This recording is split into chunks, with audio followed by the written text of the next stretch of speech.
I declare the ordinary council meeting of the 27th of June 2023 held in council chambers at level 2, 388 Hay Street, Subiaco, open at 5:31 p.m. Welcome everyone. Please note that this meeting is being live streamed and recorded.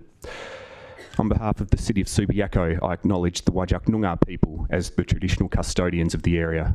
We recognise their cultural connection to the land and waterways of Subiaco and their continuing contribution to our city. Attendances. We've got all elected members present, with Councillor White attending electronically with prior permission.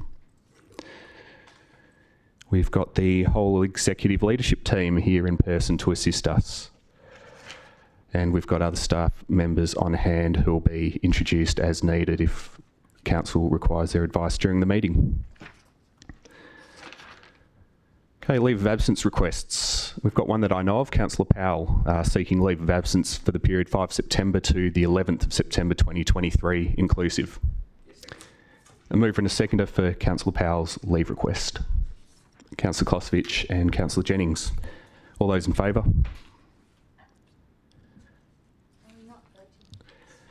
It's carried unanimously. To answer your question, Councillor Stroud, we're not using the buttons because we've got one member not here in the room. So we're voting by show of hands. Okay, disclosure of interest. Councillor Stroud, I know you've got one. Yes, thank you, Mayor, and good evening to you and everyone and to the gallery members. I, Stephanie Stroud, wish to declare an interest in the following item to be considered by Council at its meeting to be held on the 27th of June 2023. The agenda item is C5. The type of my interest I wish to declare is an impartiality pursuant to clause 22(2) of the Code of Conduct for Council members, committee members and candidates. The nature of my interest is I am the City of Subiaco's representative on the Western Metropolitan Regional Council. The item up for consideration, Verge Valet, is a trade-marked service provided by WMRC at cost to the City of Subiaco.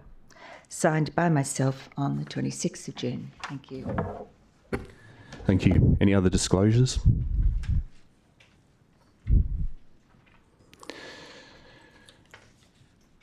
Okay, there were no public questions previously taken on notice.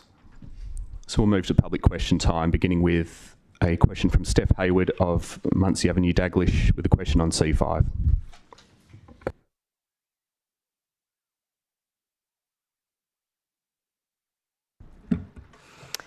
Thank you, Mayor and councillors. Looking at the responses to the Verge Valet survey, it seems clear to me from the community comments, despite the council's deliberate bias in promoting the valet scheme, that they shine through as saying they do not want the Verge Valet to be a method of disposing of public waste. They wish to return to the method of pick up twice a year. This method, if executed in the correct way, e.g. picking up in a timely manner, allows for more recycling, greater access for those who have found it difficult form filling by computer, and gives a clear indication that the waste being put out for collection is not dumped, unlike Verge Valet, which does not appear to be monitored. So having given the community its say, will the council acknowledge and uphold this opinion? And my second question is, if the council is not going to accept the community response, why is the recommendation for the first option of a modified Verge Valet, which is the most expensive option when opposed to the bulk waste, which is cheaper? Thank you. CEO.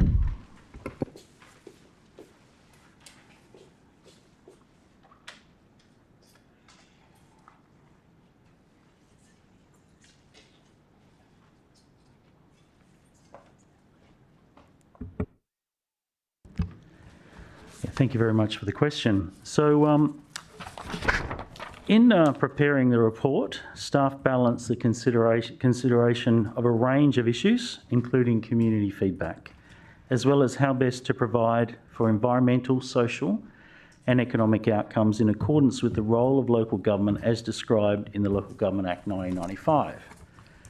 So section 1.3.3 states that in carrying out its functions, the local government is to use its best endeavours to meet the needs of the current and future generations through an integration of environmental protection, social advancement and economic prosperity. The report provides information in relation to each of these considerations based on community consultation, the 18-month trial at the City of Subiaco, and the results of other local governments taking up similar services. The report identifies beneficial impacts of the service on local amenity, resource recovery and financial outcomes, while providing a more flexible and on-demand service to residents. Officers carefully considered and responded to the concerns raised through consultation in the survey, with many of the concerns relating to bulk waste in general. The recommendation takes into account the feedback from businesses also that have expressed a desire for Verge Valet. It now lies with the Council to determine how the City should proceed on a range of factors as outlined in the report and in accordance with the requirements of the Local Government Act. Thank you. And just in addition, so for question 1, in addition to community feedback from the 2 surveys, City officers considered the environmental, financial and statutory requirements in their recommendation to Council. This includes better environmental outcomes by generating less waste in accordance with the City's Waste Plan 2022 to 2025, better financial outcomes with a lower cost per tonne that is less exposed to further cost increases, better choice and equity for residents in disposal of bulk waste, complementing the City's recently introduced FOGO service, enabling an additional green waste collection, and the ability to interchange the 2 bulk collections for green waste if desired, and finally, enabling businesses to access bulk hard waste collections. In relation to your second question, the Verge Valet service, with no changes from the trial, is the most cost-effective option, which is noted as option 2 in the report. Modifications to this service have been proposed, which would further enhance the service compared to either the standard Verge Valet service or the bulk collection service. It remains to Council to decide whether the additional enhancements provide sufficient value to residents to warrant the additional expenditure. Thank you. The next question is from Peter Hayward of Munsey Avenue, Daglish. Another question on C5.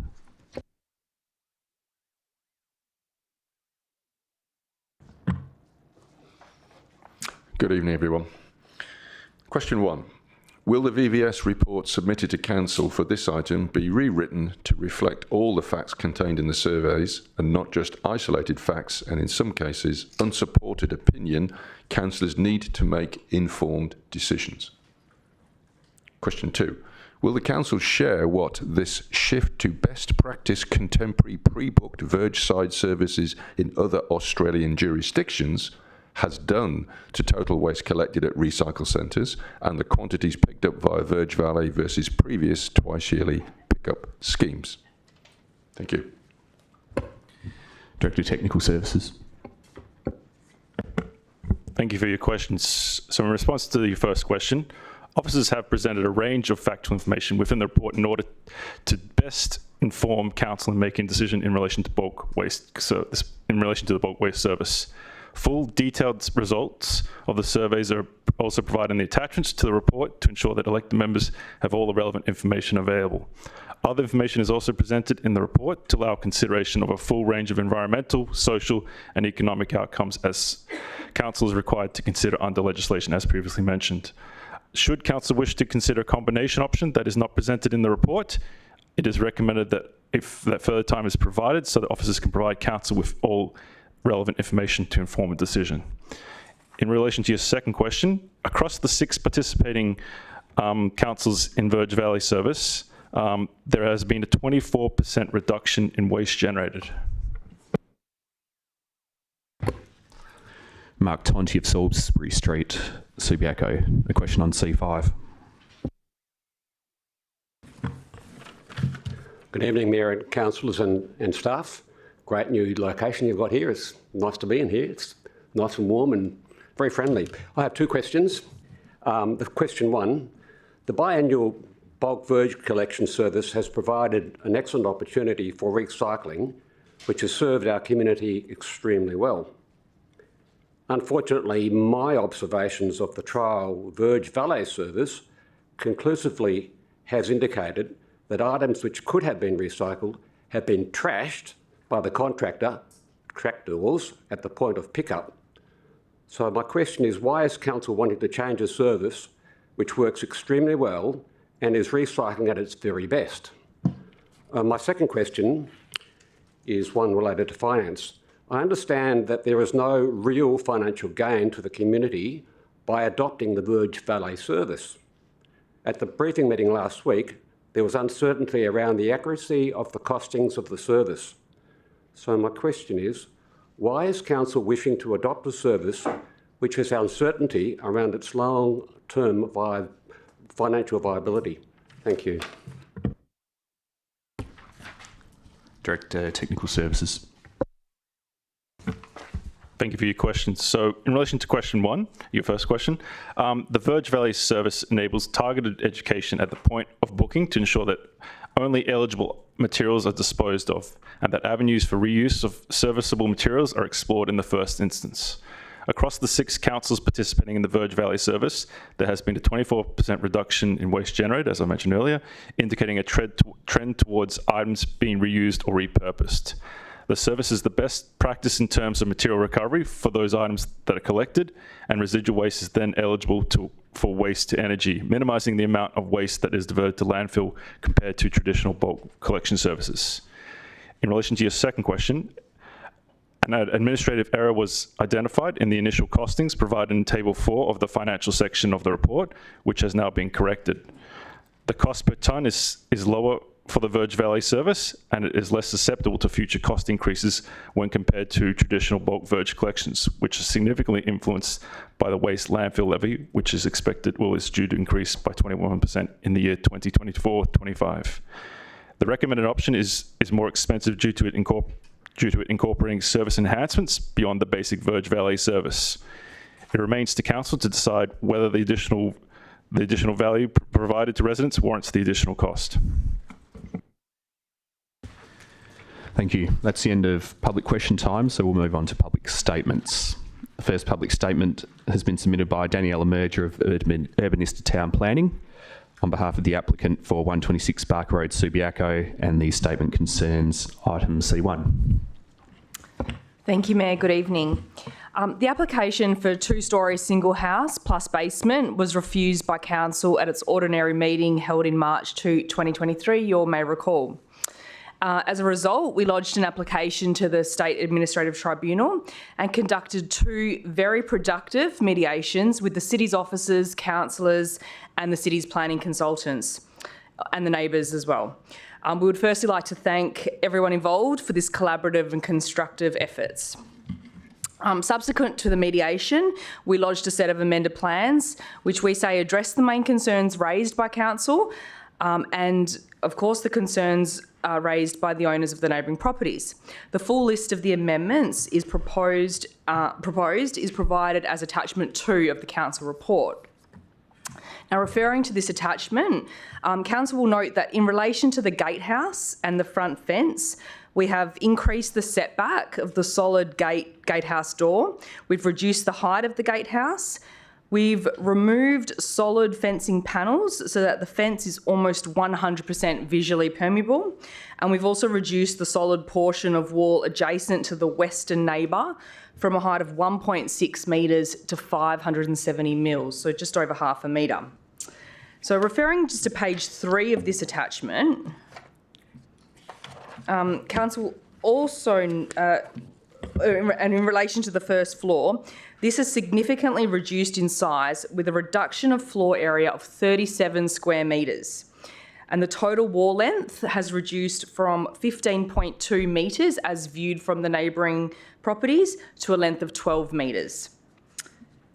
So and then just some other amendments. We've also provided a privacy screen on the northwestern corner of the terrace, which there wasn't a overlooking variation as such, but just to address some of the concerns raised from the neighbour, we have included that.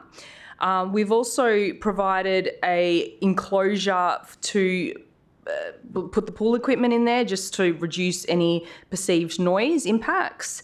And we've also reduced the overall height of the building by a total of about 300 mils.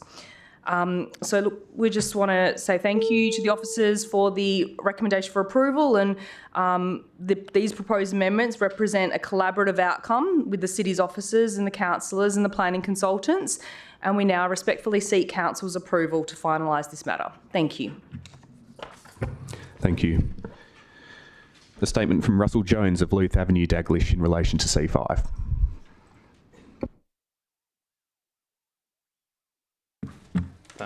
Good evening, councillors and staff. It's difficult to write a good survey, but it helps if you know the answer beforehand. This sounds like something that Sir Humphrey Appleby might have said, and he might also have observed that the people who wrote the Verge Valley surveys are quite poor at it, or possibly quite good. For example, the initial survey presented a "wouldn't you like to be able to order a pickup any time?" without making it obvious that the existing bulk collection would be stopped, or presenting the downsides, such as the loss of recycling within the community. So, of course, people agreed. The councillors need to be cognizant that the results of any survey do not necessarily paint a true picture of the opinion on the ground. In this instance, I'm concerned that the councillors have outsourced their connection to the community. Have any of you actively canvassed your electors by door knocking? Any decision is only as good as the information that is used, and it's dangerous to rely on a single source for all that information. You need to do a reality check by actually talking to your electors. Regardless of your decision in respect of Verge Valley, I urge you to look for ways in which you can personally connect with your electors so that you can really represent their wishes, rather than relying on the city to feed you the information that it deems necessary for you to make the right decision. Stephen Frodsham of Churchill Avenue, Subiaco, a statement on C5.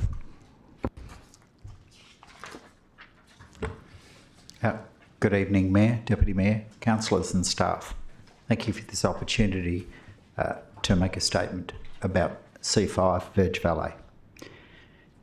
In making this statement, I declare that the Western Metropolitan Regional Council has no financial interest as the Verge Valley service is provided to the city as a member council at cost.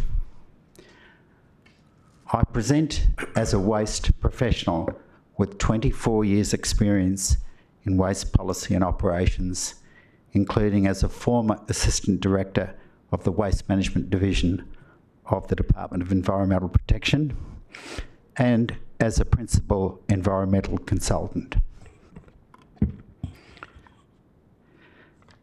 Verge Valley is a modern, pre-booked form of bulk waste collection. Pre-booked bulk collection is regarded as environmentally better practice because of its proven ability to reduce waste.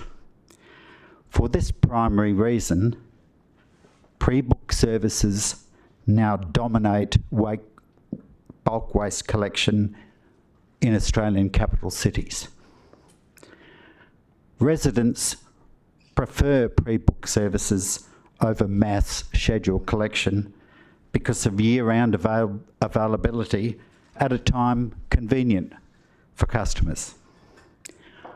Contractors prefer pre-book services because they allow a dedicated team to deliver services year-round. The contractor can attract and retain skilled employees rather than relying on inexperienced casuals that might be hired for peak periods of mass collection. In this way, employee health and safety is improved by pre-booked services.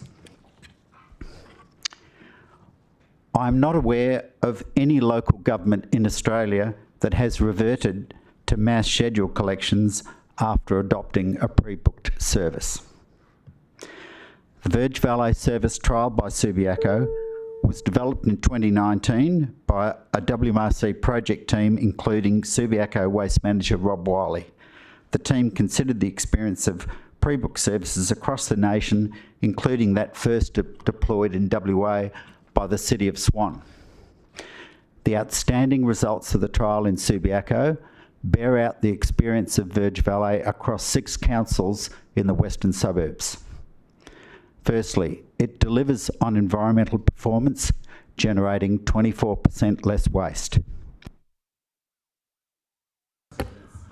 Mr. Frodsham, that's your allocated 3 minutes, but why don't you press the button and sum up your thoughts for Council?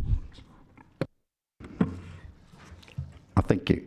It's preferred by customers compared with mass collection by a ratio of 4:1. It saves ratepayers money, costing less than mass collection, and it reduces employee health and safety risk on account of allowing highly skilled and dedicated teams to be retained and deployed year-round. For the sound reasons I've outlined, both Walga and the state government regard pre-booked bulk waste collection services as better practice.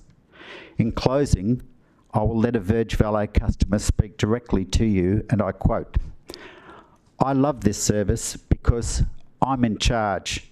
I've done what I've been told to for years, and now it's my turn." Thank you. Thank you. The next statement's from Helen Leader of Cuthbert Street, Shenton Park, in relation to C5.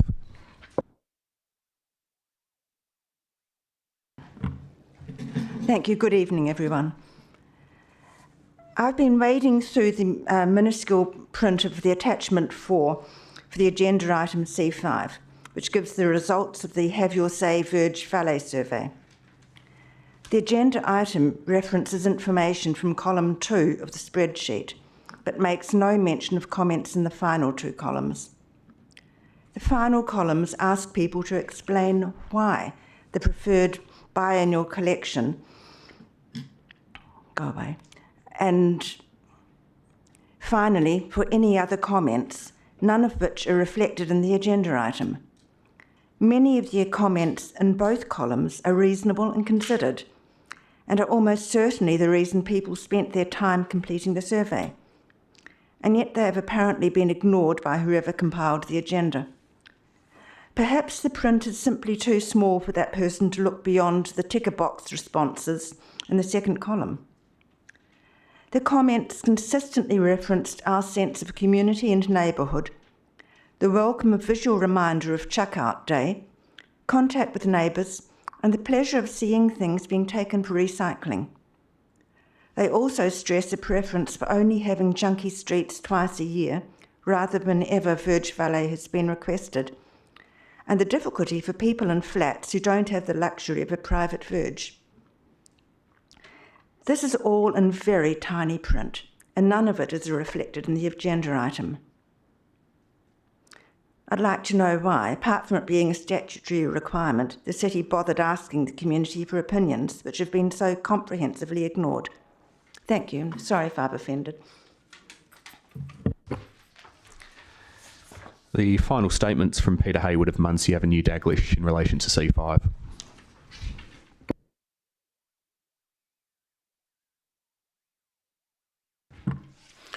From the report submitted to Council, number 1, the summary of the report issued to Council says the results of the surveys differ, the one done by those people who had used Verge Valet and the one by the Subiaco population in general. Not true. Both surveys indicated a preference for remaining with twice yearly, 51% and 67%. Number 2, the issues raised in submissions have been considered. Not true. Nothing is changing based on any of the issues raised. Number 3, VVS assists in reducing many of the concerns raised around illegal dumping.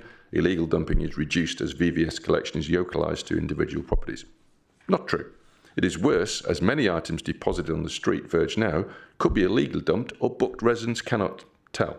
This has been worsened by the contractor turning necessarily as committed. No evidence is provided in the report to support this statement. How much illegal dumping during VVS versus the twice yearly pickup? Near my own house, some household furniture has now been on the Verge for 2 to 3 months. The key difference is that the VVS provides residents with a choice waste collection on a date suitable to them. Not true. It's on a date convenient to the contractor. Please see 0.3 above. Number 5, bulk Verge collection does not allow for choice and requires the storage of waste until the next scheduled collection date. Not true. There is a twice per year choice with a defined and committed to pickup date. Number 6, Were the city to opt to revert to a set date bulk vote collection service, the waste would have to be delivered to the WMRC under the establishment agreement, which could attract a rate of $170 per tonne. I have no idea what that means, but how about renegotiating the contract? That might help. Number 7, costs per annum figures are included in the report. I wonder if real data was assumed for the conclusion or just assumptions. There is no information in the report of the quantities of waste picked up by VVS compared with previous year's twice-yearly collections, nor how much has been deposited at the waste recycling centres during the trial period. This could be indicative of people taking their own stuff directly, a cost reduction for the council. The fact that the proposal is to increase annual costs more than if the traditional twice-yearly process was the most surprising conclusion in the report. From my own analysis of the data, point number 8, from my own analysis of the data provided, but not summarised anywhere in the report, 631 responses, 424, I will be done very quickly, 424, 67% were for the twice-yearly service, 180, 29% were for VVS. That is for every 10 people that want VVS, 23 want twice yearly. Finally, if you consider the number of dwellings in Subiaco, 4.9% support twice yearly, 2.1% of the population in Subiaco by numbers of houses and buildings want VVS, 2.1%. Thank you. That brings us to the end of public statements and questions. There were no petitions or approved deputations this evening. So I'll now ask councillors to confirm minutes of previous meetings. We've got a single set of minutes being those of the Ordinary Council meeting of 30 May 2023. Can I have a mover and a seconder to accept those minutes as a true and correct record? Councillor Jennings and Councillor Stroud. All those in favour? All those against? Councillor Burns, did you vote? Okay, we'll call that carried unanimously. Right, announcements. Given that we're 3 days out from the 1st of July, I will make an announcement. It's got nothing to do with tax or financial years, but everything to do with Plastic-Free July. The city is again promoting this initiative this year, and amongst other things, we've unveiled a series of pop-up tote bag libraries in partnership with the Western Metropolitan Regional Council. So it's very serendipitous to see the CEO of WMRC here this evening. The libraries are going to be at local supermarkets across Subiaco, so there'll be one at Golden Choice Supermarket, Woolworths Subiaco and Coles Subiaco. And the idea is for shoppers to borrow a tote bag during their shopping trip, return it later, or even donate one of their own to the library so that the library can continue. And still on Plastic-Free July, the city's going to be releasing a video any day now, which is probably going to go viral and may even break the internet. It stars myself and CEO Colin Cameron, and I won't give too much away, but we went out to a local op shop and we set ourselves a challenge of seeing who could find the ugliest mug. And then we got those mugs filled at a local cafe. The CEO and I do many things together in our respective roles, but this is the first video we've made together. So please watch it, like it, and share the Plastic-Free July message. I understand that City of Subiaco staff are also going to be having their own ugly mug contest, so I look forward to seeing just how ugly your drinking vessels can be. Okay, let's get on to the real business of the evening. Reports of committees and officers. I've got a possible en bloc vote in front of me, and that en bloc vote would consist of items C2, C3, C4 and C8. C1's already been pulled at the request of Councillor Kosovich, and the other items which I haven't listed are not included because amendments or alternatives have been submitted or there's specific voting requirements. So just to confirm, it's a possible en bloc of C2, C3, C4 and C8, and I'll be asking councillors if there's any other items which you'd like to see removed from the en bloc item. Councillor Burns.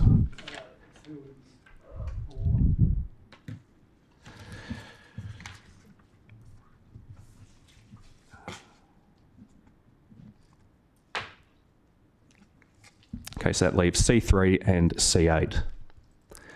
A mover and a seconder for the en bloc vote, please. Councillor De Vries and Councillor Hammersley. All those in favour? The en bloc items carried unanimously, meaning that C3 and C8 have been carried without debate. So that brings us to C1, 126 Barker Road.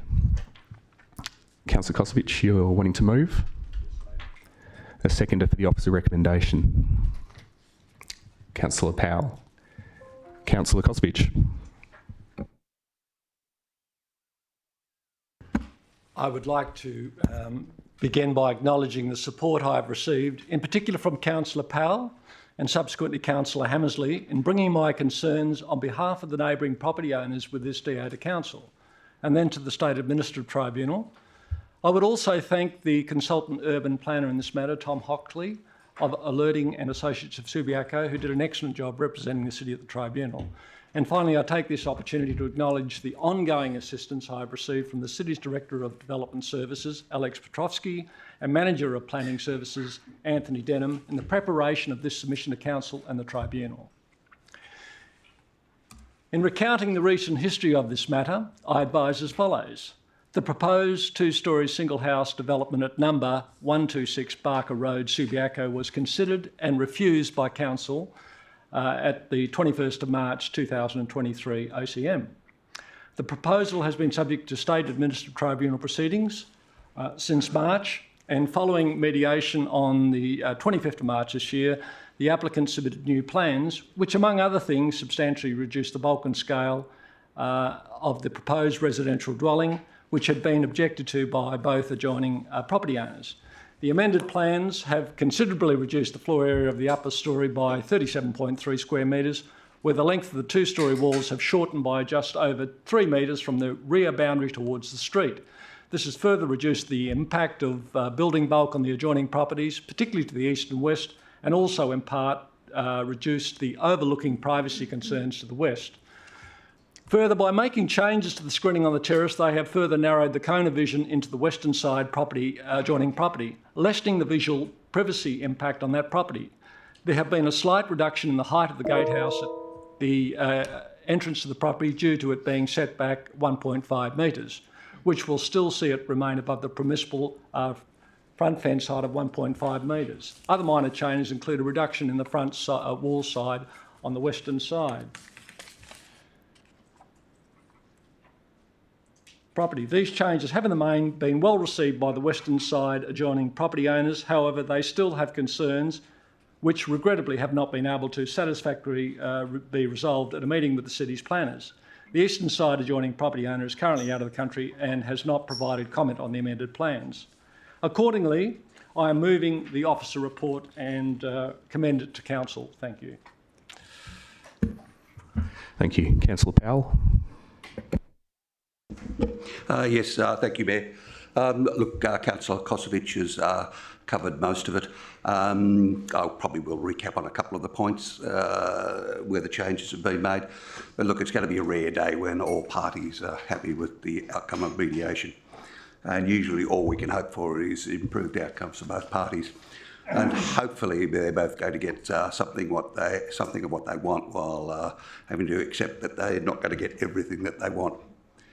Look, as Councillor Kosovich mentioned, the original application was refused unanimously on numerous grounds. So one of those was the streetscape. The original application had an overheight fence with an overheight gatehouse on the front fence boundary. Now, look, there are a number of solid fences in the area, but nothing like what was being proposed. Under the revised plans, the gatehouse has been set back a metre behind the boundary line, which I think will lessen its visual impact.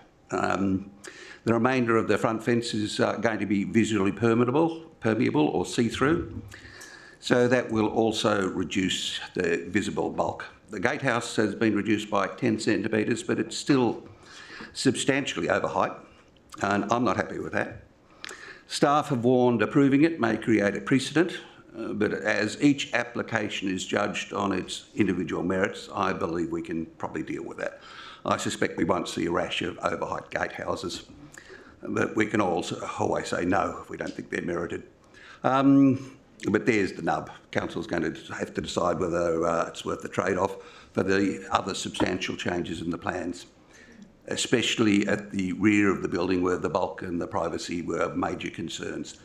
The applicant has agreed to a bid reduction on the size of the top floor, reducing it by a bit over 3 metres along the whole length of the back of the building.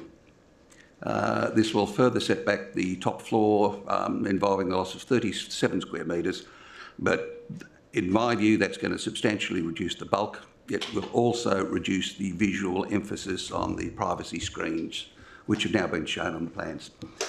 So the changes have also reduced the overall height of the building by about 30 centimetres. For the neighbours on the eastern side, I think as Councillor Kosovic mentioned, this means that from their patio they won't be looking at a long, high wall. And I think I've mentioned before in a submission that they feared that that wall would block their sea breeze. For the neighbours on the west, some of the bulk will also be reduced from their point of view, and the privacy screens will offer them some protection. Now, the new plans don't address an access to light problem for a bedroom on the neighbours west, but as the plans are compliant in this area, I really don't see how we can address it. So there are big changes at the back of the house, and indeed visually big changes at the front. Now it's up to us really to decide whether this is a worthwhile trade-off. At the moment, I'm willing to support it, but naturally I'll hear what others feel about the issue. I do caution, or I am concerned that if it does return to SAT for a full hearing, the applicant might not get the front gatehouse and the neighbours might not get the reduced bulk at the rear of the building. So that situation could end up where there aren't really any winners.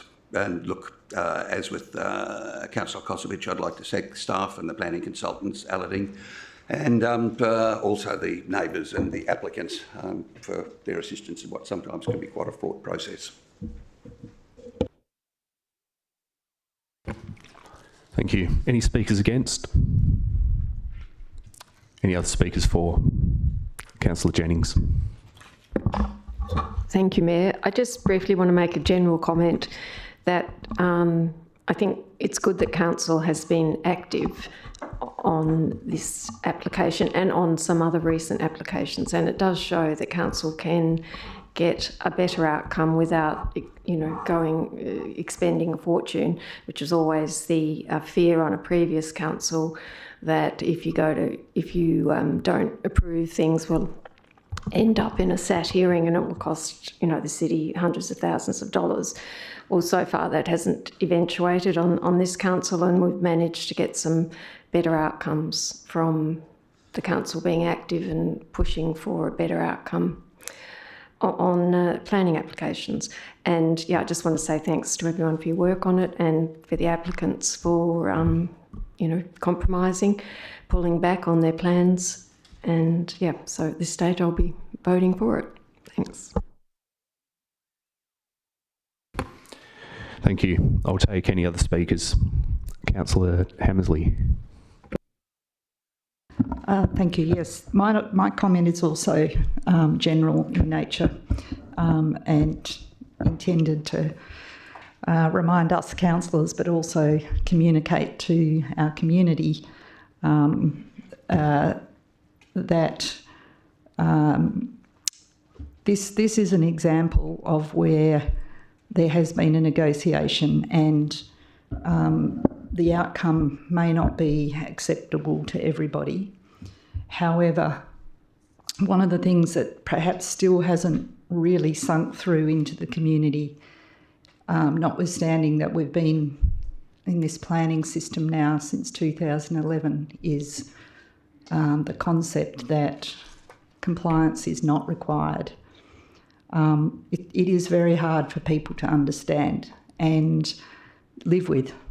It's devastating for people in their general life on occasions, and sometimes they feel that the council doesn't do enough. And I think we just have to ask them to trust us to do what we can. And I think this is a good example of where we've had an opportunity to work with a community member who wants to build a house to try and come up with a compromise. And that's what it is. It is a compromise, but there is a few wins for everyone. So the process we've been through is difficult, and I just wanted to acknowledge that a lot of work has been done, and I think on the basis of the judgment of where we would go next, I will be supporting. Thank you. Any other speakers? Councillor Kosovich, do you want to close? I'll call the vote. All those in favour?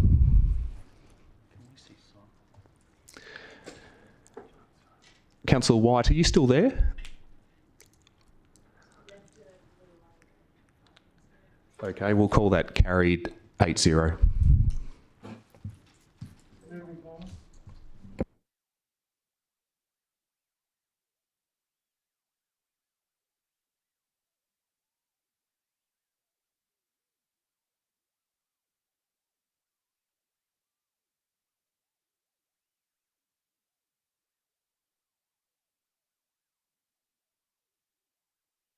It's a pretty fair request, Councillor Burns. Should we move C5 forward? I dare say that with the departure of our planning consultant for C1, everyone here is only concerned with C5.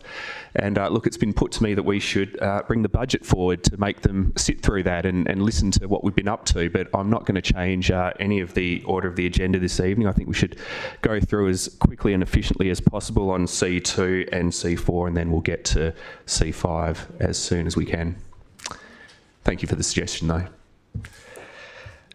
C2, the review of the Subiaco Activity Centre Plan, pulled from the en-bloc vote at the request of Councillor Burns. So I'll be looking for a mover and a seconder for the officer recommendation, please.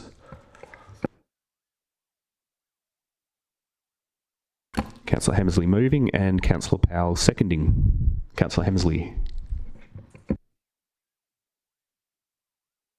Councillor Powell. Does anyone wish to speak? Councillor Burns.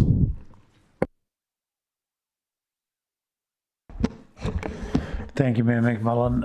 And just for the gallery, as a technical matter, I'm wearing a mask, not because I consider myself possibly infectious. I just have no intention of ever becoming infectious. So it's the reverse. Councillors, my position is that I prefer, I'd like to see this matter not voted through. I prefer on page 13 what is referred to as option 3, that the matter be held back at this time and dealt with later. I'm concerned with for instance, the approach that was taken to the Coles Crossway area. I think that was a disaster, and it still is. And right now, I'm in no hurry to be pushing this through at this time, pre a new council coming along very shortly. So my recommendation to my fellow elected members is to vote the matter down, and we will pick it up and deal with it later. There is plenty of time, and it doesn't need to be done. It doesn't need to be dealt with at this stage. Any other speakers? And I know we've got Councillor White back with us. Yeah, my apologies. I'm sorry, the line dropped out. I don't need to speak. Councillor Hammersley, do you want to close? We'll call the vote. All those in favour of C2. The item is carried 8-1. C3 was part of the en-bloc item, so that would bring us to C4, the Town Centre Parking Precinct Plan. Can I have a mover and a seconder for the officer recommendation on that item, please? Councillor Hammersley moving. Councillor De Vries seconding. Councillor Hammersley. Councillor De Vries, did you want to speak? I Sure. I think I raised this question at the briefing, but I'll ask it again for the benefit of the gallery. Just that in the report it says that community consultation will be targeted to those directly affected by the proposed changes. I think I'll just be a little more specific in my questioning. Is that going to be citywide through you, Mayor, to do that, or is it just for the resident shops or in that area? Thank you. Director Technical Services. Thank you, and for you, presiding member. So for those questions that are flagged as targeted, which is, I believe, the fifth attachment to this report, the intention is for those to be targeted at specific areas, so they would be addressed to those nearby premises, and then there would also be a broader consultation on the proposed plan more broadly, which is included this attachment 6. Councillor De Vries, were you seconding or just asking a question? Second. Okay. Do you wish to speak? Does anyone wish to speak to C4? Councillor Burns. Thank you, Mayor McMullen. Councillors, what's always concerned me about parking, and I'll relate it to a similar issue, of alfresco dining. For a long time, the city, actually up until and I don't do this with just talking about myself, but I actually did it because it concerned me, saw that alfresco is something that our businesses provided as a service to us, but we charged them for it. Okay, and it just seemed absolutely, a ridiculous situation. It benefited the city, but we made them pay for doing it for us. I only draw on that, and there's not a great lot of similarity, but parking should not be viewed as a profit centre. Okay, it is a very large part of our budget. Okay, we're not in the parking business. Okay, we're in the providing services to get people to come into the city, to park. It needs to. There's areas obviously that need to be controlled, etc. But there's people out there that manipulate things like that. But I'd like you to all to keep in the back of your minds. At the end of the day, right, it's not something we should be thinking about how much money it makes us. Okay, that's not what we do. The City of Perth does, okay, and they make an absolute fortune out of it. We make a lot of money out of it, okay? But I don't like the psychology of how, I'm not going to mention staff or us or anybody else, but I don't like how it's looked at, okay, generally. Parking, to me, okay, is something that should be easy, it should be workable, it should encourage people to come, okay, and it should not be about adding a part of the wedge of our income to the budget, and a good part of the wedge, okay? So I'd just like you to think about that, and that's really what I want to say. Any other speakers? Councillor Stroud. Yes, thank you, Mayor, and thank you to Councillor Burns for sharing that point of view. But I believe that we very much offer parking as a resource, as a service to our community. Let me explain why. For example, we have removed all parking, we've made all parking free on the weekend and after 5. We have, at considerable cost to the city, we've undertaken public parking in Subiaco as well as Subiaco 1. Why have we done this? And perhaps Councillor Burns would appreciate this, so that Wilson's does not. So that, because we're not looking to make money out of parking. We don't want our visitors to the town centre with their wheels clamped and so on. Instead, We want to encourage people to come into the city and feel comfortable that there is plenty of parking available. And that's why we've brought in a very user-friendly app called Subi Park, so that, and this replaces an old system where you had to put coins in and then you had to run out halfway through a restaurant or a hairdressing appointment or whatever to put more coins in. Instead, with an app, you can just add. If you need a bit more time, you can add. You can add to that time without the inconvenience of rushing out to a meter. We're also, with this parking precinct, we're very much looking at how we can improve staff parking.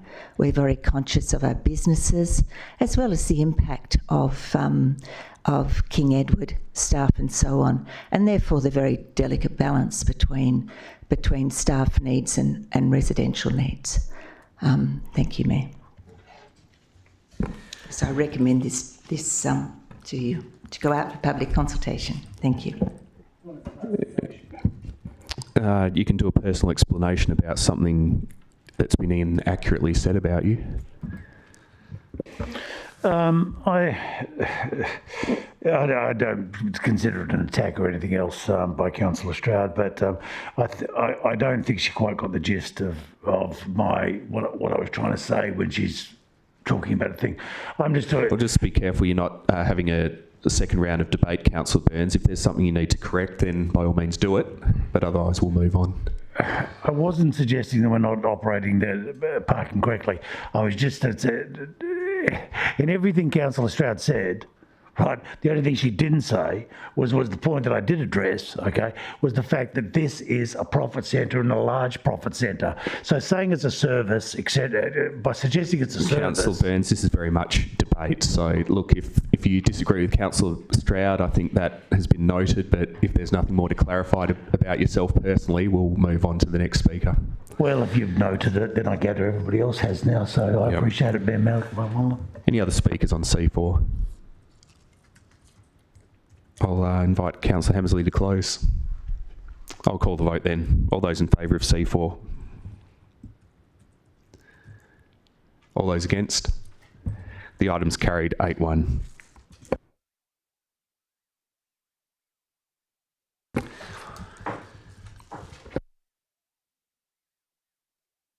That brings us to C5. Verge Valet. Can I have a mover and a seconder for the officer recommendation? Moving. Councillor De Vries is moving and Councillor Stroud is seconding. Councillor De Vries. So I'm moving, but I'm not supporting, because tonight I'm urging all councillors to reject the officer's recommendation and support my alternate, which will ensure that our community receives a return to their preferred option. From my calculations, that's 66.5% of the community who voted in the Have Your Say survey. And I think this should speak loudly to all of us. Back in June 2021, Council voted for us to support an 18-month trial. And at the time, I did put an amendment that this would come back to Council for a decision. And here we are. In that time, we have the full knowledge that our community participated in a trial for Verge Valet and rejected it. So we're here to vote tonight. When we started this, we promised that there would be a process and pretty clear about what those rules would be in the process. We said you'd get to give it a go and try it. And at the end, we'd do some evaluation. We'd let you evaluate whether you liked it or not. So there'd be an evaluative phase in the process. And then we set about actively promoting Verge Valet to our community. We did a lot of education. We promoted a lot in the media. And some people in the community were convinced, and clearly some were not.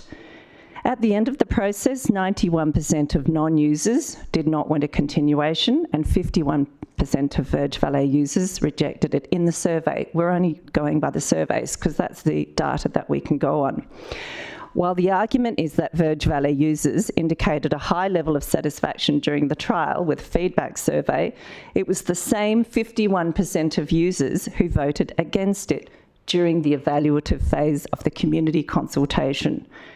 I believe that fidelity to process is just as important as the outcome, and I believe we can't just change the rules at the end of the process. It is also my opinion that the public debate on the complex environmental issues that have been raised in the war strategy are very worthy of having, but not one that will be solved by simply choosing this service over another service. Good governance means there's no ambiguity about the promises and undertakings we've made to the public. Transparency of process is important.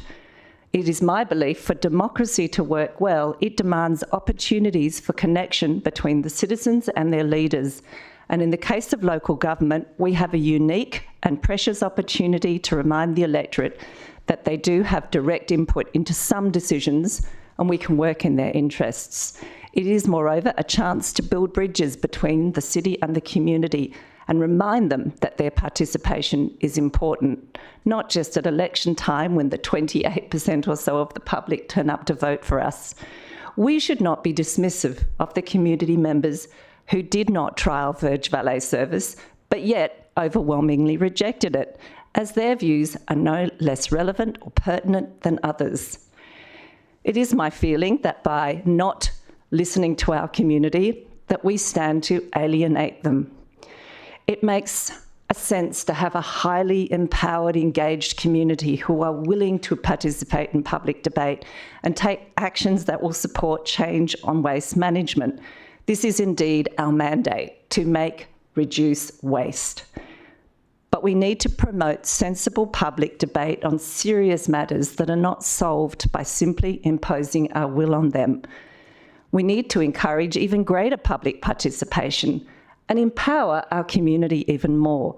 Empowering is the highest level of 5 types of processes as outlined by the International Association for Public Participation, and I do believe Subiaco adheres to the IAP2 spectrum of participation.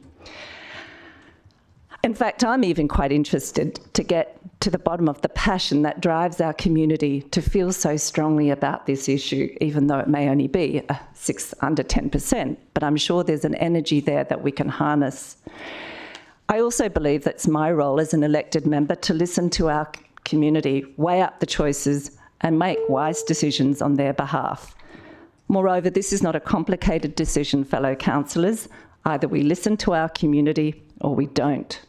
Again, I urge you to support my alternate and vote down the officer's recommendation to continue with the Verge Valet service. Thank you. Councillor Stroud. Having been consumped on being first mover, thank you, Mayor. I'd prefer to reserve my right, if I may, and speak at a later time. Well, Councillor Stroud, there's not actually anything in the meeting procedures that would allow that. Yeah, okay. I think it would be best if you speak, and you speak for if that was your intention before you got gazumped. Okay, thank you, Mayor. So I'm quite conscious of perhaps not winning the battle tonight on this. Sorry, I'd like to start a bit earlier. First, I just want to introduce the item, which I think is very important. So in front of us tonight is the officer recommendation that Verge Valet service is continued on a permanent basis with the following inclusions. And those inclusions clearly provide more services to our community by an additional green waste collection, the ability to interchange the Verge waste with a green waste collection, and to also get additional valet, for businesses to get the Verge Valet service. So I was thinking while I was listening to the community feedback tonight, and I absolutely agree with everything that Councillor De Vries has said about the importance of listening to our community and accepting their feedback, and maybe even burrowing down further to understand better why they prefer one service over another. But I'm in also the position of your representative on the Waste Council, and in that I have challenges of balancing the community as well as our waste targets and all the other things involved with managing waste wisely. I know I mightn't win the battle tonight, but I do hope to win the war. And there's a little pun on war, because war actually stands for waste avoidance, reduction and recovery. The city does have a target of 5% for reduction to landfill. And importantly, we are on our way. We've started the FOGO, and not unrelated to that, we're now having a choice tonight to take on the pre-booked bulk service. Now, this is the preferred service by our department, by WALGA, and it's gathering, steam and acceptance around the state and certainly around the country. Recently, Fremantle voted unanimously for a pre-booked service, and that's what Verge Valet is, trademarked by WMRC, a pre-booked service with a very efficient online booking system, and importantly, a very good data collection system. I've noticed tonight and also in the feedback from the community that people are very concerned about recycling, and that's great. And I just want to divide that up, because I believe recycling comes in two forms. There is the complete item, that table, that chair, that commodity on the street that has, definitely has a second life, a second role. And in that, both the bulk waste service relies on chance. They put that piece of furniture out on the street, and maybe, but maybe not, someone will come along and find a purpose for that item.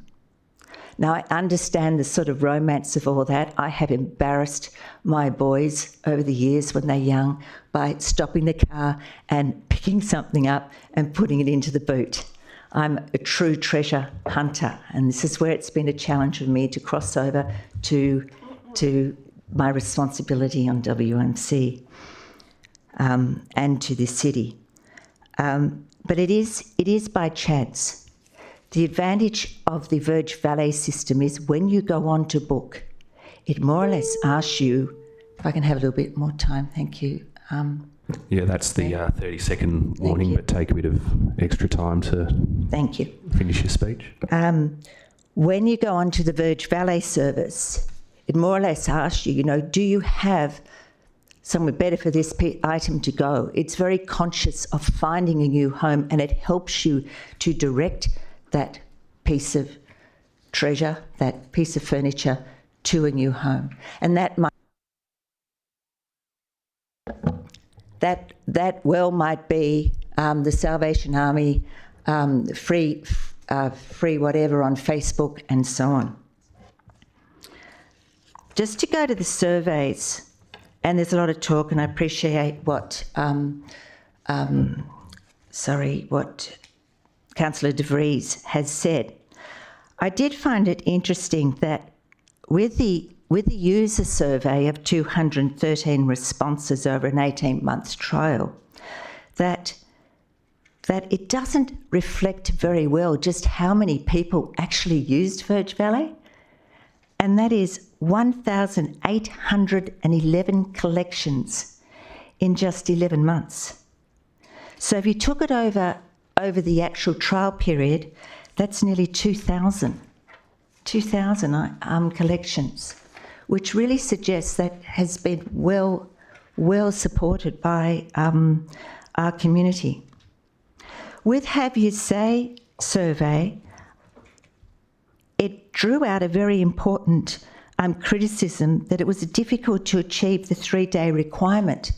And with that, we realise, and with the help of actually Councillor White, that we've actually been misrepresented with the service, because we offered more than 3 days. We actually offered 5 for our customers.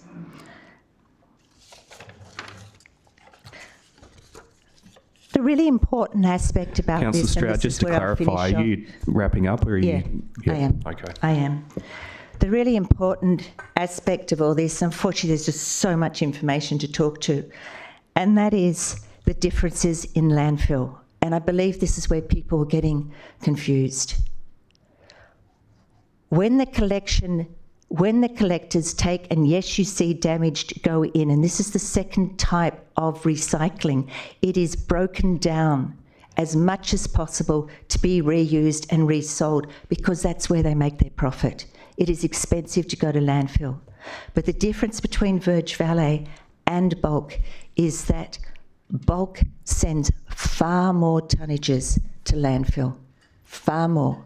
And our obligation is to reduce our tonnage to landfill, not increase it. That's why the pre-book service is a much referred system. Thank you. I also, thank you, Mayor, I did actually have a couple of questions, if I may ask them now.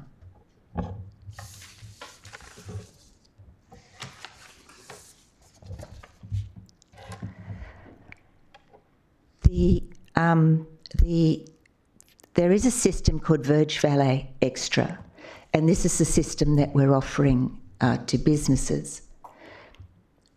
Through you, thank you, Mayor, I would like staff to explain what is this service, what is the fee, and I understand I understand that businesses don't have the choice of a bulk service. So what is their choice, and what does that cost in comparison to the Verge Valley Extra service? Thank you. Is that you? Director of Technical Services. Thank you for you, presiding member. So you're quite right. So as is in the current situation, businesses within the city of Subiaco basically have to look after their own waste that can't go in their conventional bins, in whatever ways that can be. Typically, that's taking things to landfill or organising a contractor or someone to do it on their behalf. You're right. What we're proposing as part of the officer recommendation would to extend essentially this service that residents currently enjoy through the trial to businesses. And all they would have to do is they would have to log on like anyone else, but instead they'd be doing it as a business. And unlike residents who don't pay until they use the allocated uses per year, they just pay a fee for that usage. So it's at cost, so they would be paying whatever it costs us through the WMRC to dispose of those items through the service, just like it would be for residents. As by way of comparison, it'd be considerably cheaper for a business for this service than them to organise themselves, indeed, or either through a contract or them to take items to landfill or a transfer station themselves. So it's very beneficial in that regard. Did you have any more questions? And just finally, the fee, which is in the proposed budget, which also is up tonight, if it all was to be endorsed, would be $165 for a business to use this per service. Thank you, Mayor. Actually, I understand. I appreciate that is in the budget, but I understand the fee is $140.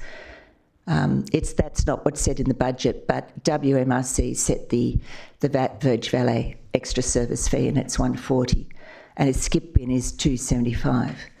So it's half the price, but we'll worry about that later.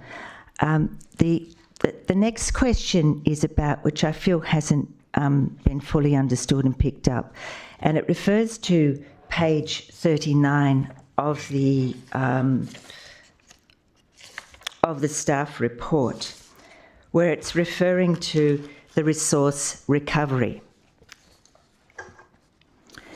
Now, it refers to the best practice of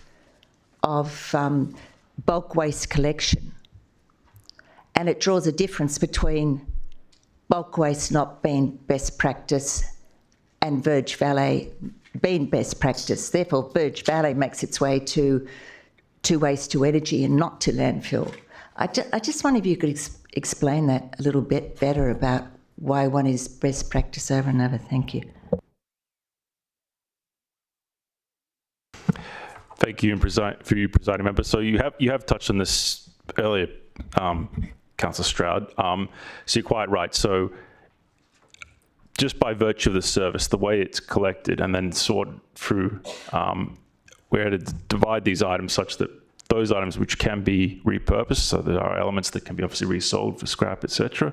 But there's also elements that can then, through this process of sorting, which is easy to do through the Verge Valley service as opposed to the conventional or more traditional bulk collection, you're just able to separate these sources out. So you're able to get a better diversion from landfill as a whole, but also allow those other streams. So for instance, things that can go to waste to energy, which is obviously the next big thing following FOGO, which already introduced, that allows that stream to be diverted through there, and obviously leaves a smaller residual amount that would go to landfill. And obviously the cost for landfill is by way the greatest as far as to the city for disposal, and obviously has the greater environmental impact. So the more we can divert that, which is done better through the pre-book service, just by nature of how they collect it and then they sort it and separate it, and also ensure that people, as you mentioned beforehand, also avoid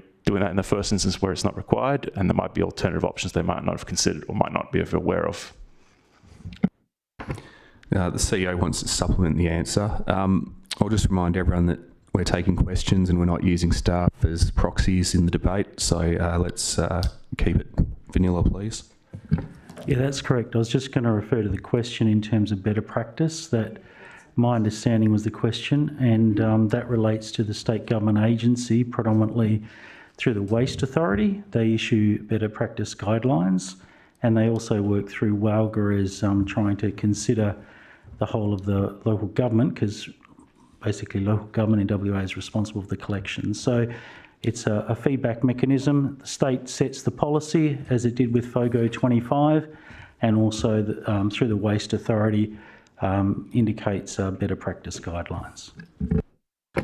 Thank you. Any other questions? Any other speakers to C5? Councillor Hemsley.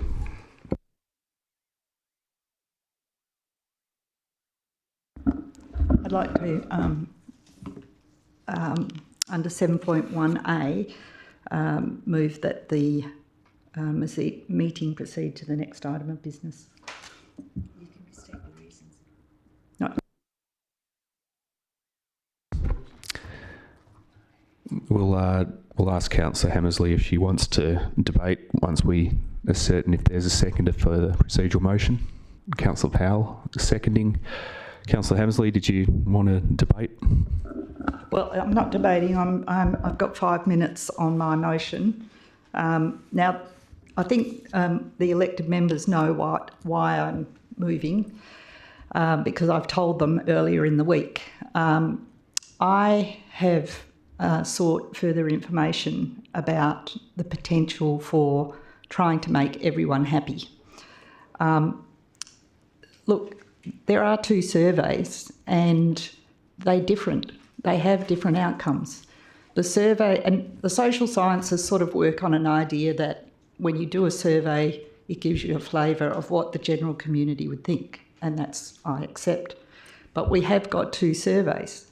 One that was done by WMRC for people who use the service and were asked at the end of it to do a little survey. And the overwhelming majority of those people preferred the service. And if you extrapolate that out into the number of people who used it, it's a lot of people.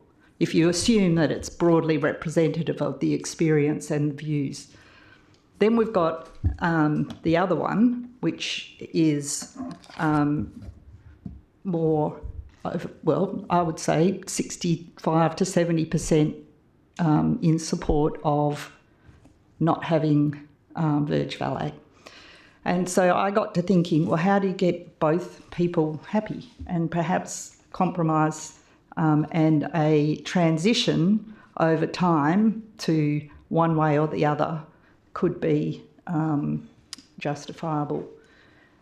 There's probably a little bit of cost, there's a little bit of work involved, but in any event, I asked the question, Could we have one annual bulk pickup a year so that those people who feel so passionate about having the curb crawlers come and hopefully recycle would be satisfied, and those people who find it so much more convenient to be able to have their bulk waste picked up when they're moving house or when their tenants move out or when they decide to have their spring clean would also be satisfied. Now, the staff were able to get some basic indications together. They didn't feel confident, and they said if we wanted to look at that, we would need more time. Well, I do want to look at that, and that's why I'm suggesting that we move on, let this thing lapse through, and the staff can do that extra work and come back to us with more information. And if we need to have a workshop to understand it, we could do that.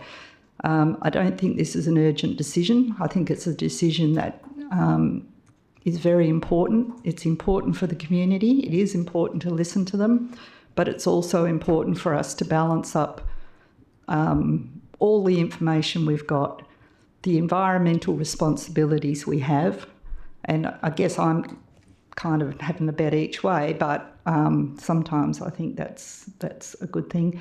And over time, I think one or the other, we may always do that, or one of them will entrench itself in the consciousness of the people, and we'll move one way or the other. So that's my proposal.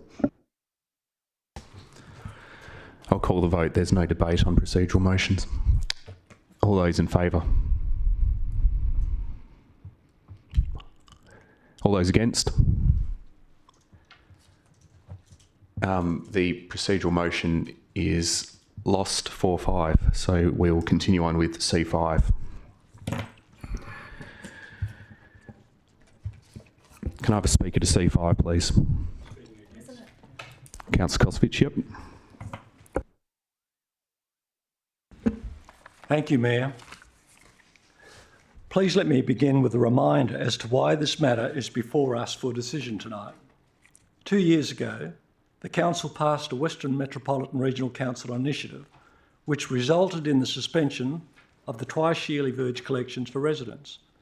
The community was thus informed that the existing waste management system would make way for a new tailor-made verge collection titled Verge Valet Service, Trial Outcomes and Option for Permanent Service Delivery, under which residents could lodge a request for a verge side collection with the city, and it would be undertaken at a time suitable to them and their specific needs. Moreover, Verge Valet was introduced on a strict 18-month trial basis, with the implied promise to the community that the city would revert back to the former verge collection system if for one reason or another it did not work out. The evaluation of Verge Valet at the end of the 18-month trial period proceeded, and the survey instruments utilised were straightforward. But importantly, they did not include any alternative strategies, such as a hybrid model, that is, to retain Verge Valet and add a token single verge collection a year at an unjustifiable additional cost to ratepayers. 2 years on, and the survey results on the success or failure of Verge Valet are in.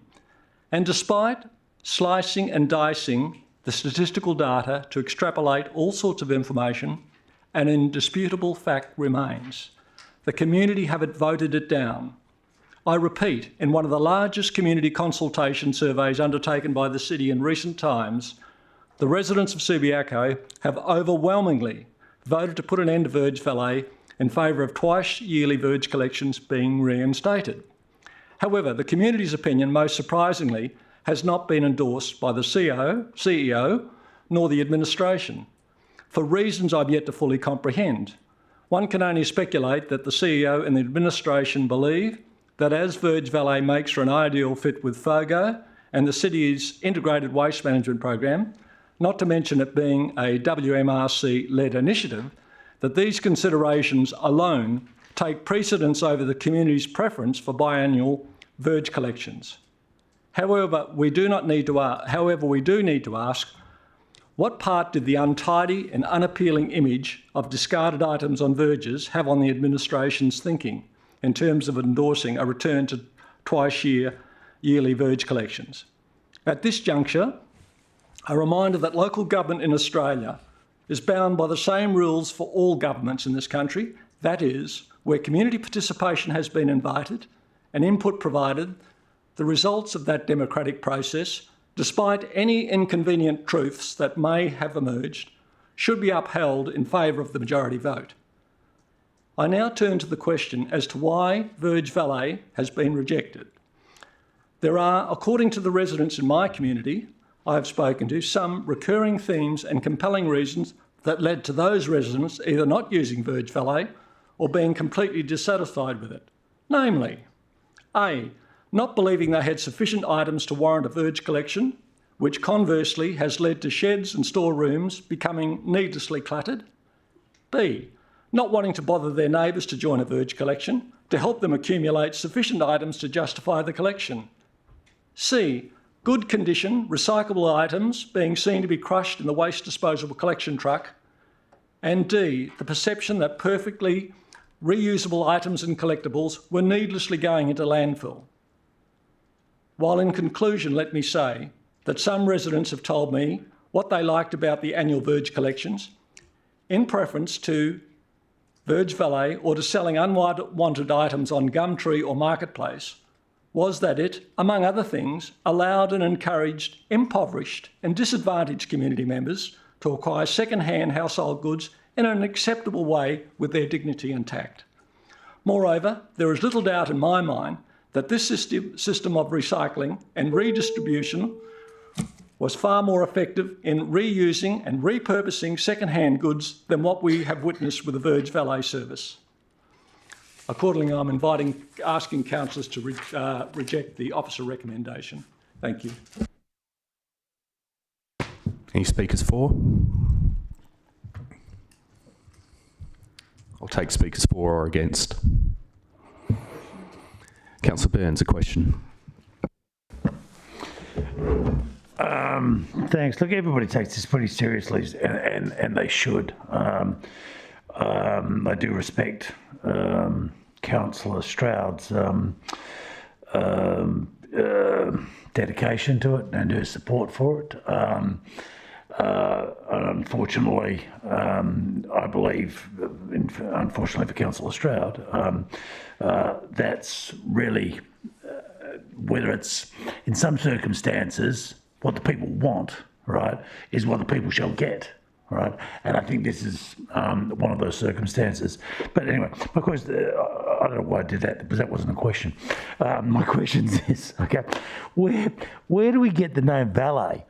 Okay, so it sounds great, but a valet is somebody that lays out my clothes in the morning for me, okay? He's also, if I'm in the United States, okay, somebody that I drop my car off with. So what's valet got to do with it? CEO.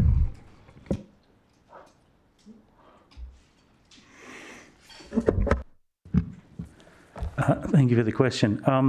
So a pre-book service would be what you'd find in probably most of the literature around Australia. So Verge Valet is a trademark name of the, I suppose, the service provided by the WMRC that WMRC members and others, like City of Vincent, etc., use. So it's a trademark name. All right, so it's a trademark name just with the wrong word. Okay, great, fine. I just wanted to make sure, because just every dictionary I looked in didn't work. Anyway, that's all I wanted to know. This thing doesn't have my support. Thanks. We'll take that as a quick speech against then. Any other speakers? Councillor Jennings. Thank you, Mayor. I'm wanting to take account of the outcome of the two surveys, and I did do a few calculations, and the numbers, raw numbers, etc., do come out in favour of the bulk relatively strongly. And, you know, if we're going to ask people for their participation in our consultation processes and we don't respect that, I think that's very problematic for our positions and also for just how, you know, we get the community to continue to participate in future. A few things about the waste, and one aspect of Verge Valley is that there is a cubic metre restriction on waste, on the amount of waste that can be put out. So naturally, this is a speculation, but with our bulk collection in the past, it was unlimited. I suppose you had to fit it on your verge, but that was the limit. So it was probably a lot more waste that can be put out. So depending on how this vote goes tonight, that is something that can be looked at in the future if it's bulk, that we do put some kind of limit on it, like Verge Valley has done, and that may well account for the different amounts of waste that's being collected. I don't know, but you know, it's quite probable in my view. Because under the old system, when you used to see people they did used to have verge full of stuff. That would also help prevent, I guess, you know, letting neighbours and everyone else come in, or, you know, from other suburbs, or people dumping on the verge from other areas. I also think that Verge Valley has done a good job in that the education side of things about encouraging people to recycle before they put the waste out, and perhaps made people think more than they normally would with what they do with their waste, how much, maybe even stuff they buy, what to throw out, what they can continue to use. So there's nothing to stop that kind of education continuing if the decision was to vote down Verge Valley tonight and perhaps go to Councillor DeVries' alternative. So that's something the city can continue to do in that circumstance, or look at educating our community more. And I don't think that's something that we have done in the past. And that type of education could also include information about our waste plans and the state's waste plans, and encourage people to put less waste out. So I think that the Verge, part of the Verge Valley success is due to the education aspect and the restriction. But anyway, I'm going to, I would say, listen to the community consultation outcomes, and I'm not going to support Verge Valley continuing. And you know, these decisions anyway, they're things that can be revisited. Nothing's, you know, set in stone for all time. And it's something that could be revisited, I guess, if it comes to that. But at this point, from what I've heard to date and what I know, I'm not going to support the continuation of Verge Valley. Thanks. Any other speakers? Councillor White. Hi, everyone. Sorry for I've had some connection troubles. I hope you can hear me clearly. Just to say, I think my intention is, I'm struggling to support the staff recommendation here as well. I think it's come for good. Verge Valley is, I can see we have experts telling us this is the right way to go. I think there's good reasons for us to have Verge Valley. I can see all of that. And I, obviously want to see waste reduction. I think, it's good to learn from that. But I think also, for whatever reason, the mechanisms that we've used for collecting and what the community is saying right now is not in favour of dumping one for the other. And so I would find it very hard to support anything which says we should be doing that right now. I think there's a broader issue of education, of awareness and awareness raising, et cetera. And as someone just said, it's not the end of the day for this. I think there's more to be done around it. But at this stage, the way it's presented, I must say, although I see the value of it in many ways, I used Burge Valley a couple of months ago, and it went quite well. But I do see the downsides to it as well, and I do see a lot of strong community sentiment for bulk waste and the connection, and a whole bunch of reasons associated with why that works for people. So at this stage, I don't feel I could support the staff recommendation. I thought I'd just share that. Thank you. Any other speakers? Councillor Powell. Yes, look, I've been listening to the debate with quite a deal of interest, and I don't know really how much I'm going to be able to contribute with this, because normally when I come into a debate, I've pretty much figured out what I want to say, but this time I'm a bit of a loss to realise why we're here, what's going on. So look, let me start by saying that I was one of the 3 councillors who voted against this Burge Valley trial when it initially came up. The reasons I gave were much the same as those who have called for the return of the twice yearly bulk waste collections. Now, I do have a confession to make. I have not used the Burge Valley service. That might be because I virtually filled up my entire verge for the last bulk waste collection. Interestingly enough, though, and this might be more of a commentary on the quality or desirability of the goods that I put out, nothing was actually picked up from the verge. In fact, I think things arrived on the verge that I didn't know I'd owned before. On the other hand, my daughter half furnished her flat with verge pickups and was very complimentary about the quality of items on the verge in Cottesloe. So, look, since the introduction of Burge Valley, only one complaint's been brought to me. It was about a big pile of rubbish in Violet Grove on the Onslow Road intersection. Look, a collection for the Onslow Tower residents was scheduled and there was a mix-up communications, but it did get sorted out, and I don't think I've received any other direct complaints since. In fact, I'm thinking I was such a dull representative that I'll put my ratepayers to sleep. Because until the last couple of days, as far as I'm aware, Burge Valley has not been an issue in the South Ward. And we were asked tonight, did we go out and talk with our ratepayers? Well, I just really got a shrug and said, we're just getting on with it. So, but tonight I hear from other elected members that there are concerns have been expressed to them. And look, 630 responses, that's a huge turnout. I'm just somewhat amused really by the size of the response because I just haven't been seeing it. Perhaps that's, my fault, I don't know.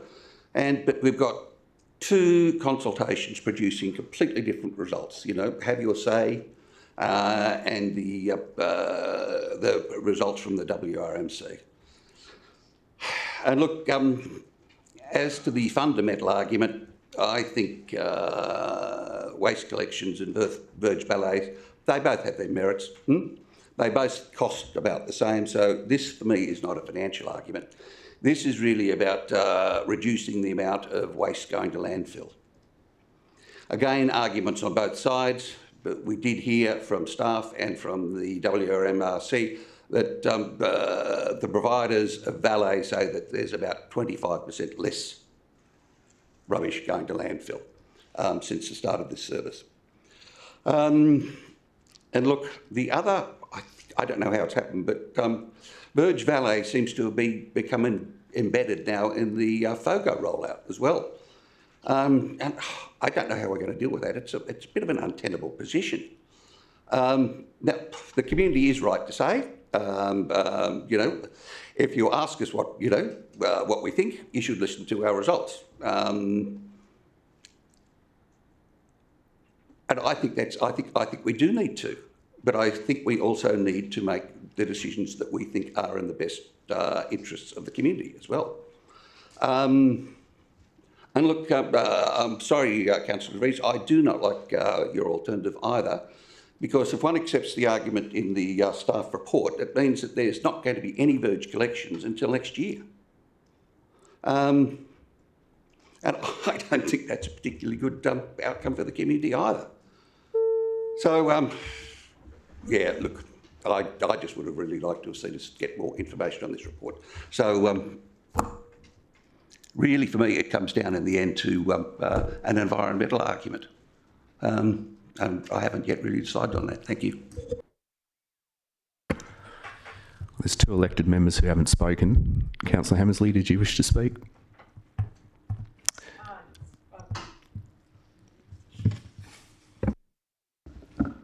I'm not planning at the moment to vote in favour of either. I may change my mind between now and the vote.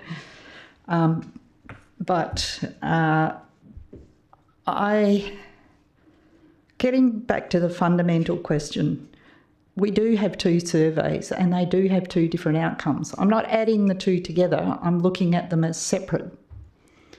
Because you can't say how many people in each of the surveys voted twice. We don't know. But when you look at the one survey done just by people who were using the service, the majority of people said they would prefer to stick with Verge Valet. Now, we've got the second survey, which is larger. But again, it's a small sample of our population.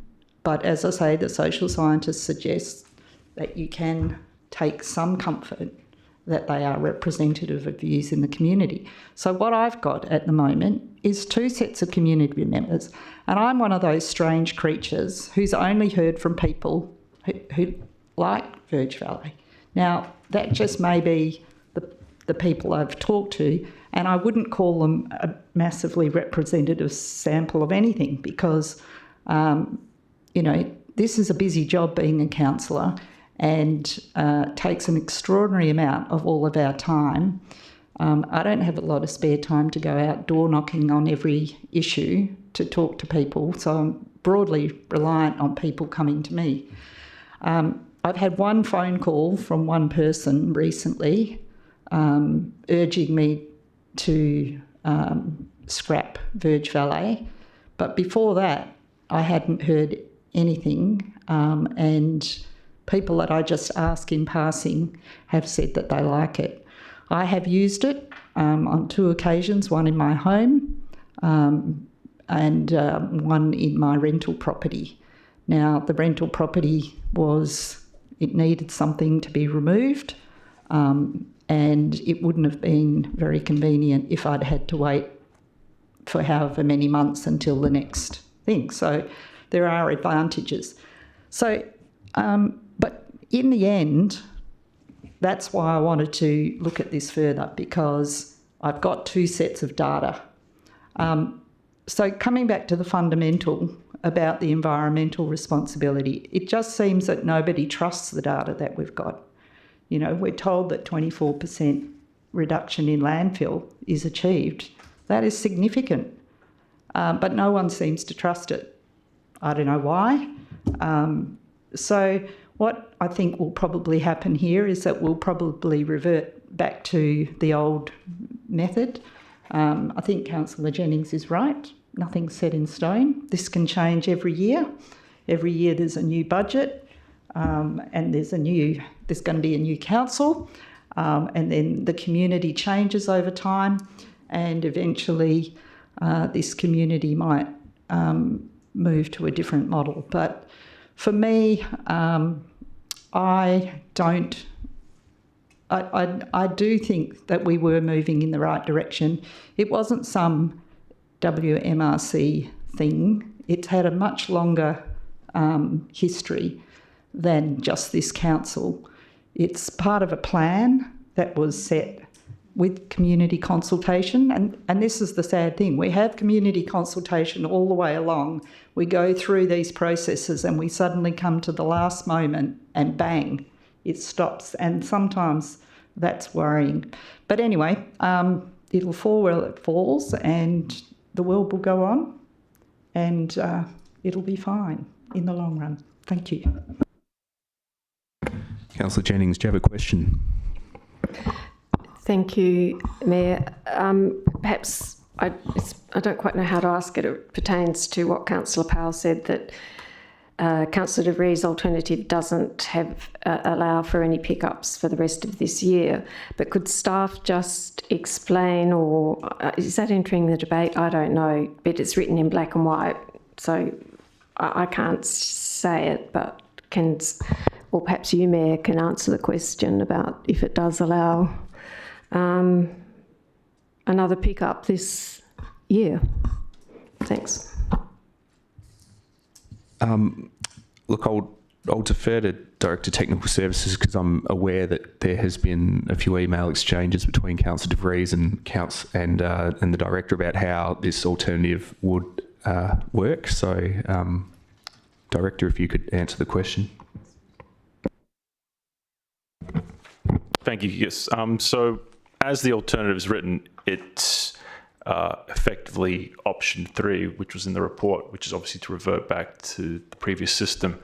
Now, the only thing which I've flagged just in the officer comment, and I can speak to that, so hopefully that will assist, is in simple terms, what that would mean is we'd stop the Verge Valet as per this resolution and we'd move to the new system. But obviously, as you can probably appreciate, that requires some time to get in effect. So due to the nature of the extent of works and the costs, we'd have to go through the tender process as per the Local Government Act and regulations. And as you'd appreciate, that will have to take probably 3 to 4 months in its own right, and would come back to council as a tender for approval. And then obviously once the contract is appointed, there'd probably be another couple of months associated with that. So that's why I've just mooted that in all likelihood, if this were to be endorsed, the ultimate was to go through, it would likely mean the first collection would likely be early 2024. Okay, I'll ask a couple of questions. The first relates to the amount of waste you're able to put out. I heard someone say that there's limits in the Verge Valet system, but maybe there weren't previously. Technically, my understanding is that there are limits about what you can put out in the traditional bulk rubbish collections. Director of Technical Services, what is the limit?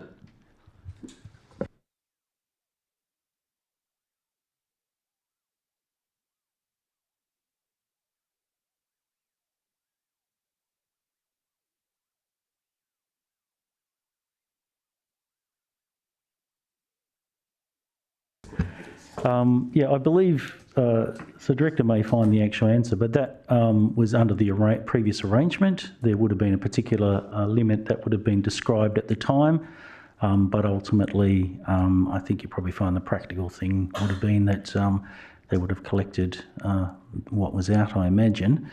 But in going out for a new tender, if that was the case, if that was council resolved, then we would need to articulate what that service level would be required in that tender.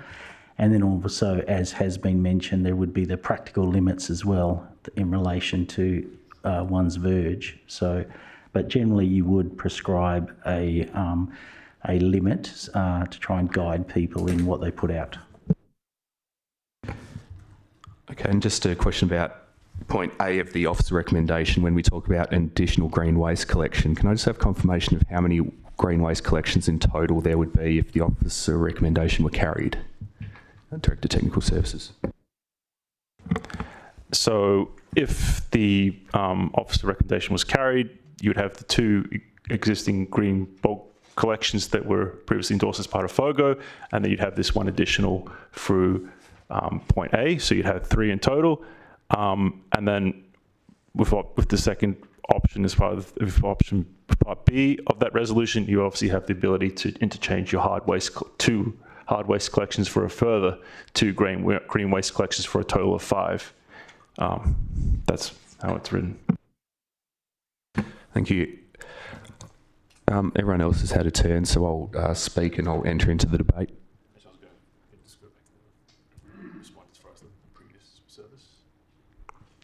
No, I was happy with your earlier answer. Thank you.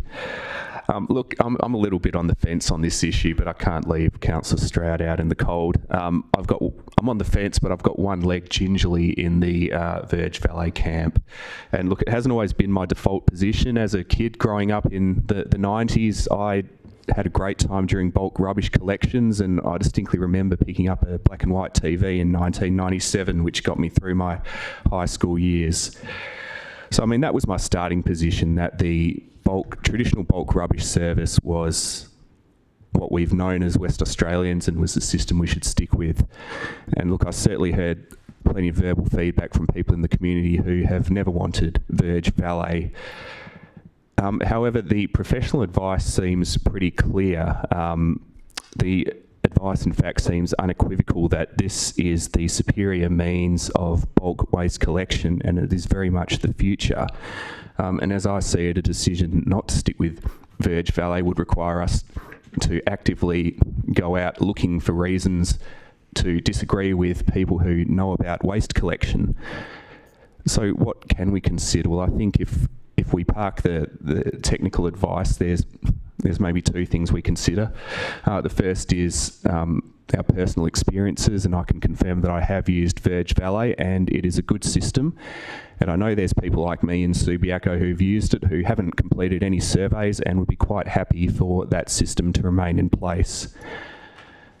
But still on the topic of personal experience, I do also wonder how much rubbish is going to landfill, which in a previous era might have gone to a child's bedroom or shed or wherever the treasure might have been taken.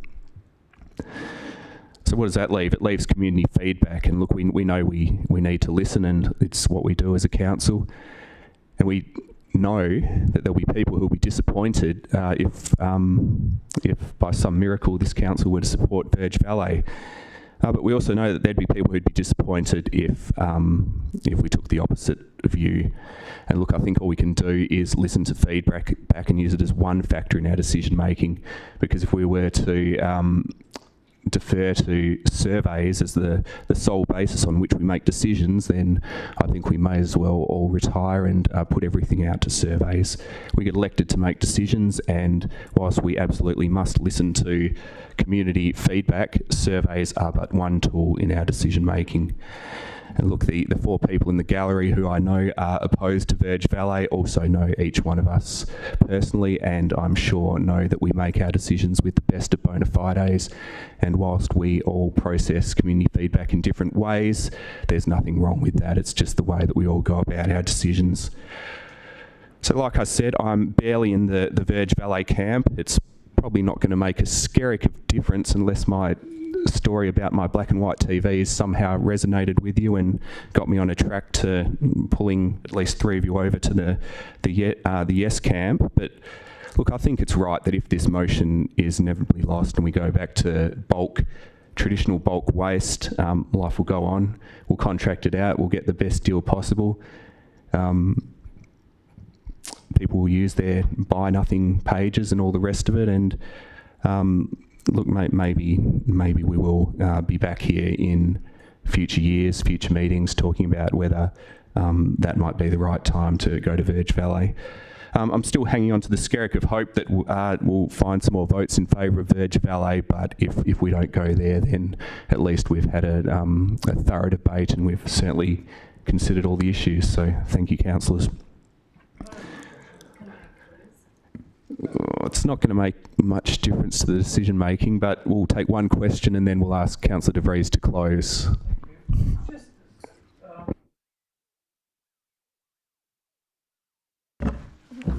Thank you, Sia.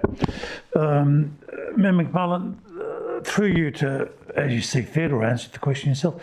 The bit I don't get, okay, this was a trial, okay, and now we're left with, as the director described, it's going to be put out to tender and we're going to find somebody and then it's going to take a whole bunch of time, right? If it's a trial, okay, was the staff's position that this was just going to go ahead, right? And there didn't need to be a backup position. Even if you had have put it out for a tender where somebody was ready to take up the job on a one-off deal before it went to tender, but to leave the community just out hanging on the presumption that Verge Valet was going to carry through, I'm a little miffed by this. Okay, well, let's not get miffed, but I think it's a fair question, and it was on the tip of my tongue. But look, can I just rephrase it? That I think the question is, what's the backup plan? There's an officer recommendation, but what was intended if the officer recommendation were not to be carried? CEO? So as with all services that we don't undertake ourselves by staff, we go to either tender or request for quotation depending upon the merits of the value contained both in the Local Government Act and regulations, as well as what the city's procurement policy states. That dictates how we procure services. It would have been impossible to have procured a bulk collection tender 2 years ago or 18 months ago when you changed to a Verge Valet service. So the intention would always be that the Verge Valet service complete itself at the time that Council resolved to go to a bulk collection. We would then be required under the Local Government Act and under the procurement policy to go to request for tender, put that out, and then we'd be in a position to change services at that time when the tender was awarded by Council. And that's just standard procurement practice for services. You can't go out for a tender for services that you don't wish someone to deliver. Okay, I'll ask Councillor De Vries to close now. Yeah, so through you, Mayor, just a quick question regarding my alternate. I think I raised that earlier. So when it comes to that debate, I also just want to mention that there is a possibility, I believe, for there to be amendments from the floor. So that's just a question through you, quickly. I don't understand the question. If it's about your alternative, let's just have you close. Okay, then I'll close then. We'll have the vote. Okay, so obviously councillors have all pretty much made up their minds, which I was hoping wouldn't be the case when we came tonight, but it's good to hear that the Mayor was at least listening to the debate. My concern is that this isn't really just about the waste, whether it's the Verge Valet or the bulk waste collection. It's actually about the process and fidelity to the process. And I think we know that community consultation isn't just a survey. It's actually about a thinking, and it's about the way we think about our decisions. And people who go in and evaluate are not just ticking boxes, they're actually considering something, they're actually giving it thought and energy. They turn up for evenings like this, they come to, when they have community consultation in council chambers, they do all of that. And that's where Subiaco has a real core strength. In fact, that's where Subiaco is outstanding. And I feel that when we say to a community, look, this is a trial, and there will be benefits and there will be downsides, and we hope that we're going to have a good outcome, and maybe we get that good outcome, but the community still doesn't have the buy-in. I take that there's going to be an opportunity down the track for this to be revisited. But I certainly do not feel that we can say there were two surveys. There was one, and it was overwhelming against this trial to continue. So I do hope that councillors, you don't support the recommendation on this occasion, and we move to the alternate where we can discuss some of the details. Thank you. I'll call the vote. All those in favour of the officer recommendation on C5? All those in favour? All those against?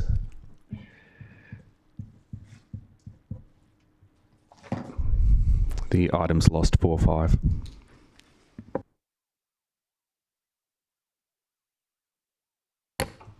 So now we move to Councillor De Vries' alternative. Do we have a seconder for what Councillor De Vries has submitted? Councillor Kosovich seconding. Councillor De Vries. So now is the time I can really just repeat the arguments that we've put forward tonight, but I want to make a couple of additional points, and that is that I don't think people who come and take things off people's verges are scavengers or curb crawlers or anything derogatory. And in fact, I think a lot of Western Suburbs people come to other Western Suburbs, at least they did, and take stuff off verges and enjoy it. I had some lovely people from Wembley come to my place and take some barbecue plates, recycling and giving it to their children. So it's really just a case of seeing it in less of a pejorative way. But I also feel the community's been really open to the education that has been offered through the Verge Valet service. I'd be open to there being some amendments from the floor to enable the continuation of Verge Valet should there be absolutely no reason, and I would be quite curious to know if that's absolutely set in stone that we won't get a service this year.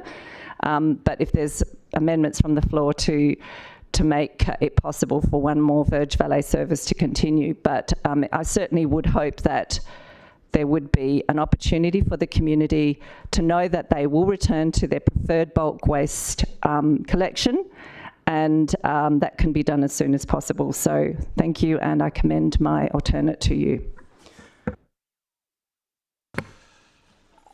Councillor Kosovich. Thank you, Mayor, and for the reasons outlined by Councillor De Vries. I think what's been missed here is the recycling opportunities. Like you, I pick things off the verge, Mayor, and I've got valuable items that I've cherished over the years. And I look at people, we are in hard times. There are a lot of people who go around the verges and pick things up so they can save some money. And I think we've got to be attuned to that. And I think, that is a good thing. I think going back to the bulk collections this way, people know where they stand. They don't think about limits. You get a situation where you've got older residents who rely on help from their neighbours.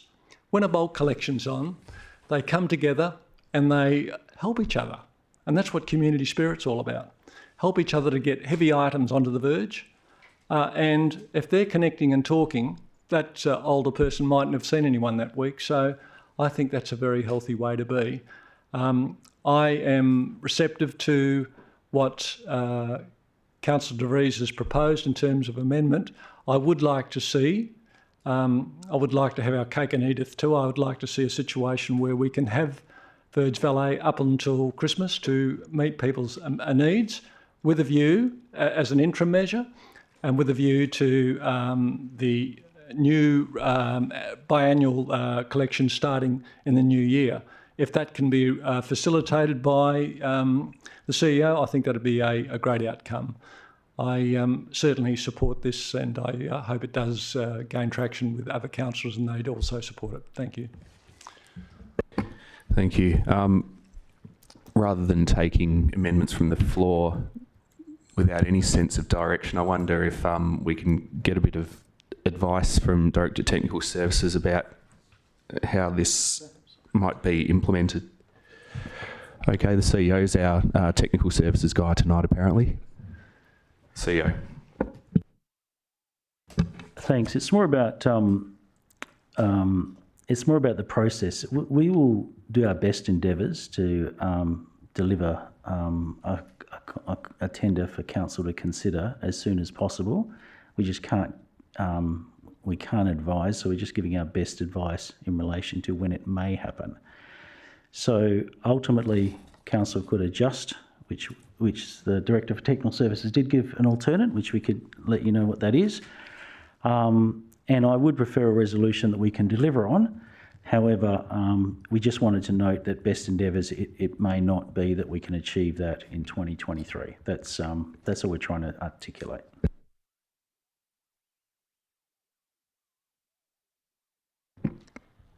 So just as one of 9 people who has to vote on this, CEO, if we carry what's written, how do we proceed?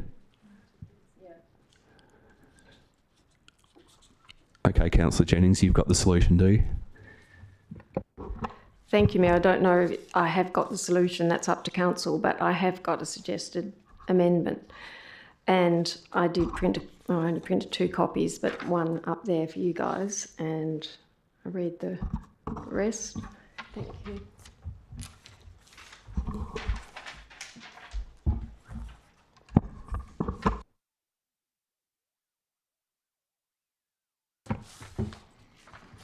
Right, it says the Verge Valet service is discontinued once a biannual bulk waste collection service is reinstated in the calendar year commencing January 2024 or sooner. So it's a bit unorthodox, but what would be the intention of this? Does it replace what Councillor De Vries has submitted? What are we going to do with this? It could be, I could go through and change the various wording around in councillor, and I can do that.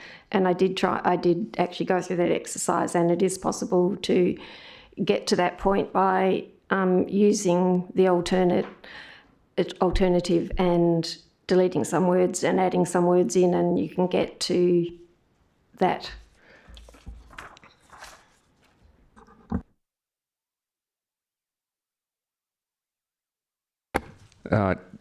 Governance, if you could help us with getting the amended wording up on the screen so we can know what we're voting on, we'll try and amend Councillor De Vries' motion. Mayor, would you like me just to talk to that? Just while we're doing that, just briefly, just in terms of what it achieves, not to debate the suggested amendment. Or you just leave it till it comes up on screen? Do the mover and the seconder want to take it on without debate, or do you need a bit more of an explanation about what it achieves? They haven't seen it yet. I think I read out earlier what the gist of the amendment is. Okay, so subject to seeing it on the screen, they'll most likely accept it without debate.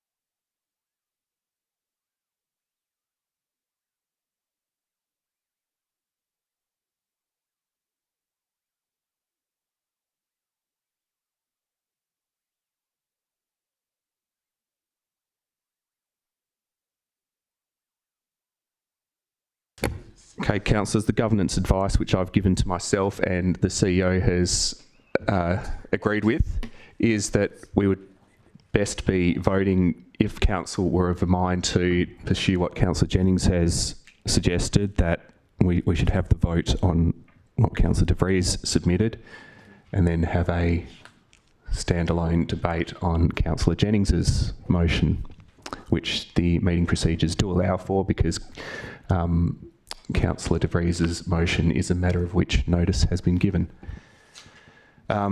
So just to be clear, I don't think this is an amendment because there's a bit more to it than just amending words. So I think we should continue the debate if anyone else wants to speak to Councillor De Vries' motion. Otherwise, I'll call the vote, see what happens, and then perhaps move on to Councillor Jennings' motion.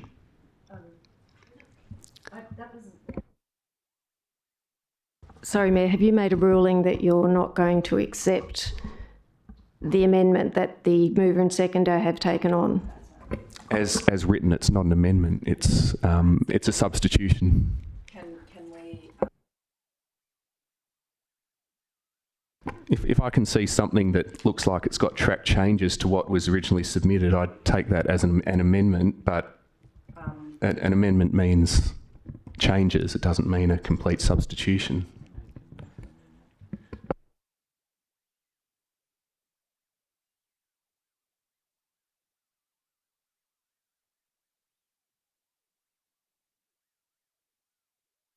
Councillor Jennings.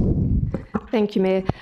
As I said, I did myself go through the exercise of deleting the words from Councillor De Vries' alternative and adding, deleting and adding in words at various points in her alternative, which you can end up with that with that, with what I've suggested as an amendment. And I could go through the process just now if you want to spend the time doing that. But it amounts to the same. It comes to the same thing, because you can this meeting procedures say you can add, subtract, or delete, add, or delete or add words. Yep, I take the point. I don't wish to waste people's time. I don't think this is good practice to be changing motions on the fly. However, I suppose it's an amendment if we delete everything that Councillor De Vries submitted and replace it all with what Councillor Jennings submitted. And as long as the original mover and seconder are happy, that would be a way forward, albeit not a very glamorous one. Excuse me, Mayor. Councillor Stroud. Can I please move a procedural motion? To me, this is the very reason why, really, if we deferred this item to the next council, we would have a What's chance the procedural motion? Would have a chance to workshop this and just get it right. Yep, what's the procedural motion? What's the number? 7.1A. Would we have a seconder for such a procedural motion? No. Oh, well, because we don't want to waste people's time. Okay, Councillor Stroud, speak to it for up to 5 minutes, please. I promise you I won't be that long. Look, while this has merit, as you've clearly said, and you've set a standard here, Mayor, in past debates where we don't amend on the fly, and something like this, which is clearly an alternative, we are taking a different direction. We have just voted down Burge Valley. Now we're suggesting we keep it going to our own convenience to then go back to bulk. I believe, and after all, the last vote was very close at 4-5. What I believe has merit is that we actually leave this on the table, come back to it, and let's workshop this and really work it out. There's a lot of unanswered questions. There's a lot of things we don't know about securing the bulk collections and so on. So that's where I feel what 1 month difference. It's been admitted tonight that it's going to make no difference in terms of time. We can afford 1 month. Let's get it right. Let's workshop this, bring it back, and then vote accordingly with all the right information in front of us. Thank you. I'll call the vote on the procedural motion. All those in favour? All those against? The procedural motion is lost 3-5. Presumably governance registered at some point that Councillor Burns has left the chamber. No.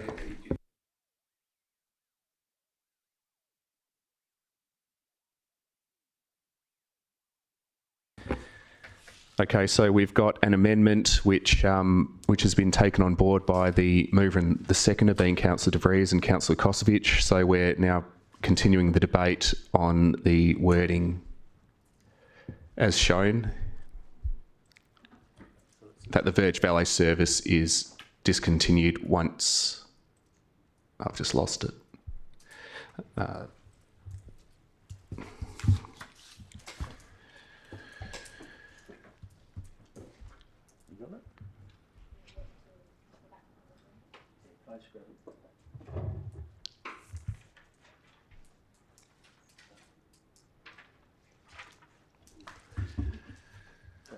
Okay, so the substantive motion which we're now debating is that the Verge Valley service is discontinued once a biannual bulk waste collection service is reinstated in the calendar year commencing January 2024 or sooner. Do I have a speaker?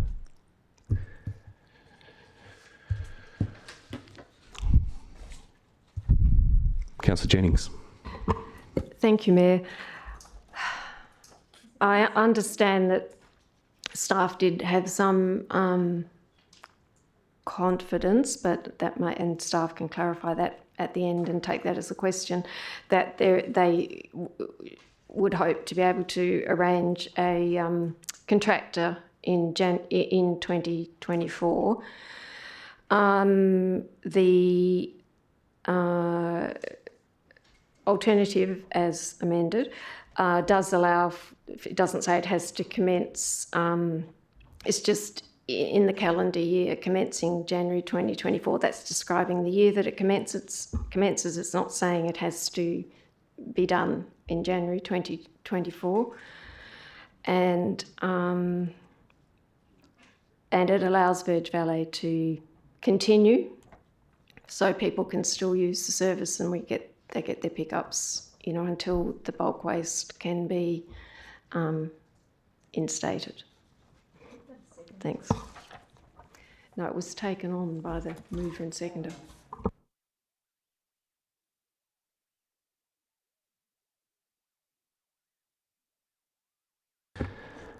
Councillor Jennings, that's the end of your speech, is it? Thank you. Do I have any other speakers? Councillor Powell. Yep, question.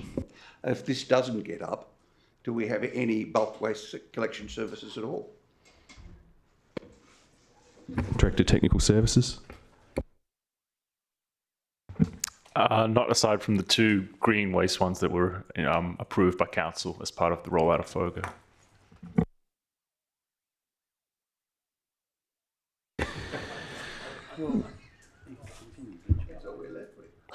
Sorry, hang on.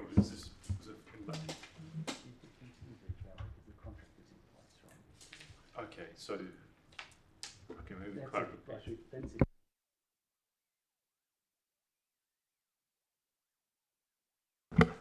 So maybe, sorry, just to clarify, so if there's no resolution tonight, the contract we have with WMRC for Verge Valley can continue. So should this not get up, we could continue with Verge Valley, if that's what your question was, until such a time as a new resolution has been made by council.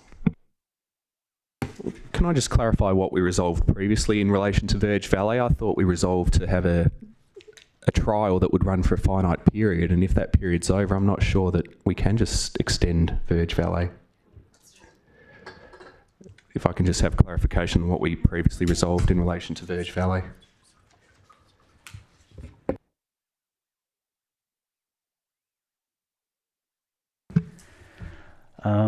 So I think what we would be waiting for is a council resolution to end the trial, although the trial had a finite period. Obviously it's continued, so the contract is still in place, so it could still continue until such time as council determines to change or not to change. So as a practical matter, it's important to be able to deal with bulk as well as every other component of waste, and so that would be appropriate in my view. Any other speakers?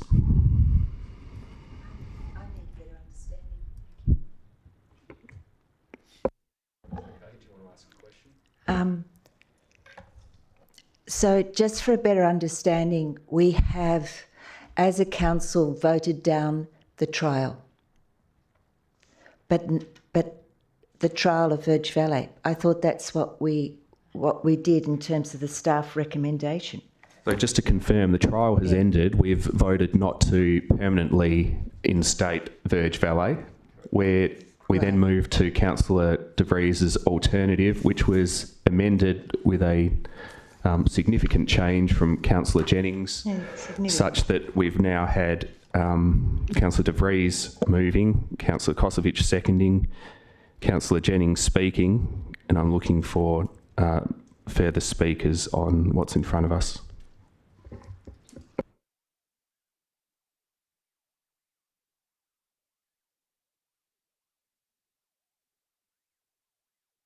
Any other speakers? That's another question, if I may. It's in regard to, is this going to cause any problems with the FOGO rollout and the essentially the pledges that that we've embedded with the FOGO rollout, that people will be able to have Verge Valet, or turn Verge Valet into green waste collections. Some clarification on that. Director Technical Services. So it's hard to say that, well, for a start, it was just mentioned, if you recall, and I believe Councillor Stroud brought it to people's attention, that when Council resolved back in June 2022 to implement FOGO, Council, or staff, sorry, should I say, did mention that this would be an option to potentially, we foreshadowed that this could be an option for Council's consideration, which it is up for tonight. It's certainly not been a commitment to this community. Obviously, some community members have asked whether that's possible, because obviously it's done elsewhere, such as Cambridge, and we've obviously told them that yes, that is possible. As far as a staff point of view, it's hard to say that. No, sorry, I went into that. Sorry. CEO, did you want to supplement the answer?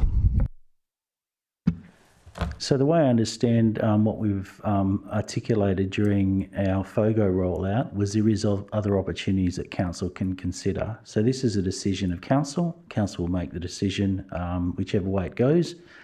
If there is a need, depending upon how that determines that Council wish to reconsider the number of green wastes, etc., and all those other types of things, that is possible as well. But what we have articulated is that would be an option for Council to consider.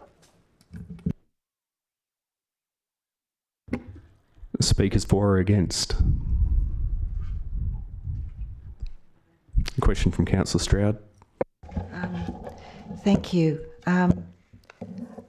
I'd like to understand, because my understanding is going back to bulk collection only, which this is ultimately what we want to achieve, is going to be more expensive. How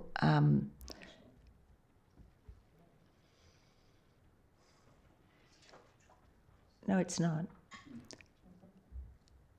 Yes, it is. It's relevant if it's a question. My understanding is so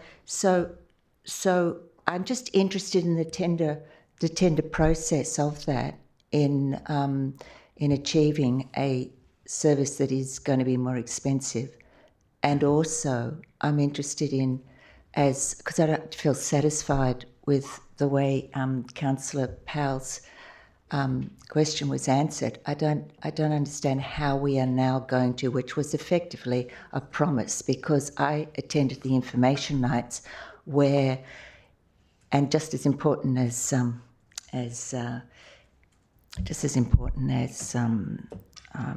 sorry, I'm very tired.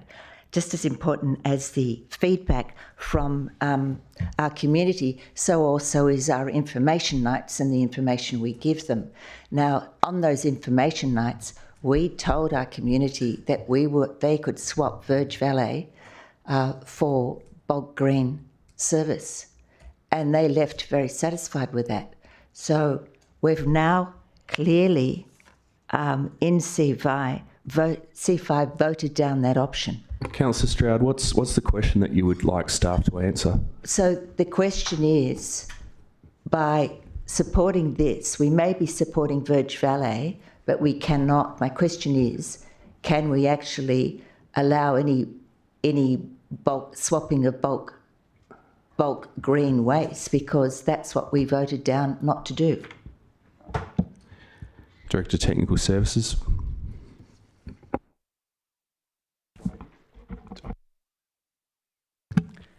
I'll answer if that's okay. So staff provided information at those education services to say that there would be an option that would be put before Council. This is Council's decision to make, to either adopt that or not.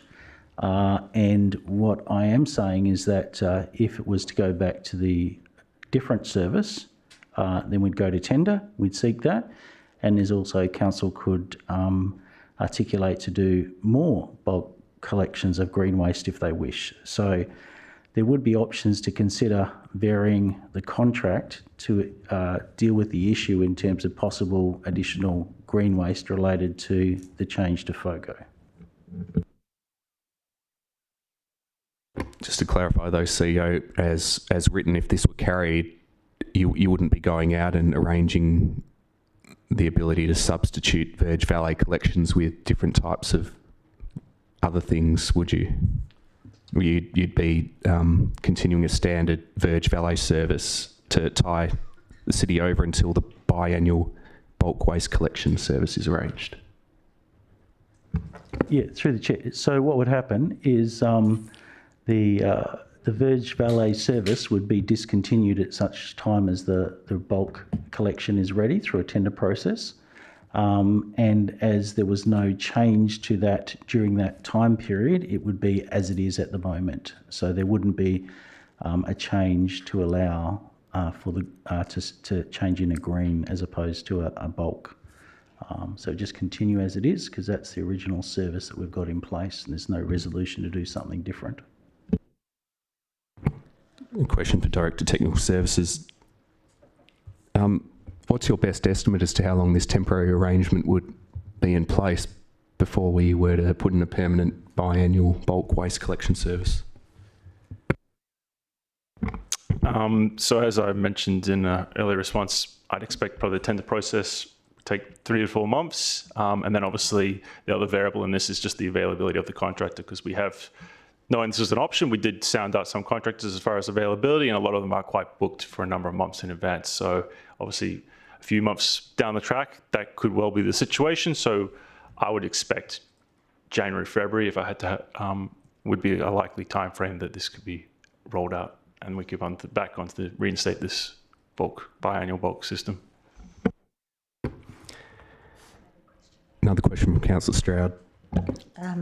Thank you, Mayor. Given that other cities are actually tendering for this service and WMRC may be successful, is it possible, because of this temporary arrangement, that we could actually lose our Thursday booking? I know that might be a hard decision, but I understand how all this works. It's probably only a question that our CEO of WMRC in the room could answer. But I believe, given this is a temporary one, that it's very possible we could lose that service. Director Technical Services, is it possible? It might be possible, but I haven't heard anything to that effect. So, and obviously, as you say, it's very hard for me to comment and put words in WMRC's mouth on this matter. Any other speakers for or against? Councillor Hamsley. I don't know, but I'm against it, but I'm going to vote for it. As much as it would be amusing to test the waters, given that one of our elected members has walked out of the room, I don't think that's the appropriate way to go. Council's made a decision, and I think we have to move on. I don't agree just to clarify, Councillor Hamsley, he wasn't storming out of the room. I understand he's got some personal things. Yeah, sorry, I didn't.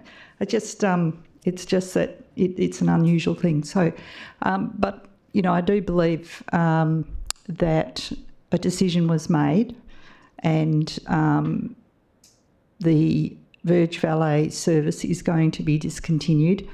So, whilst I don't agree personally with the decision for environmental reasons, that's okay.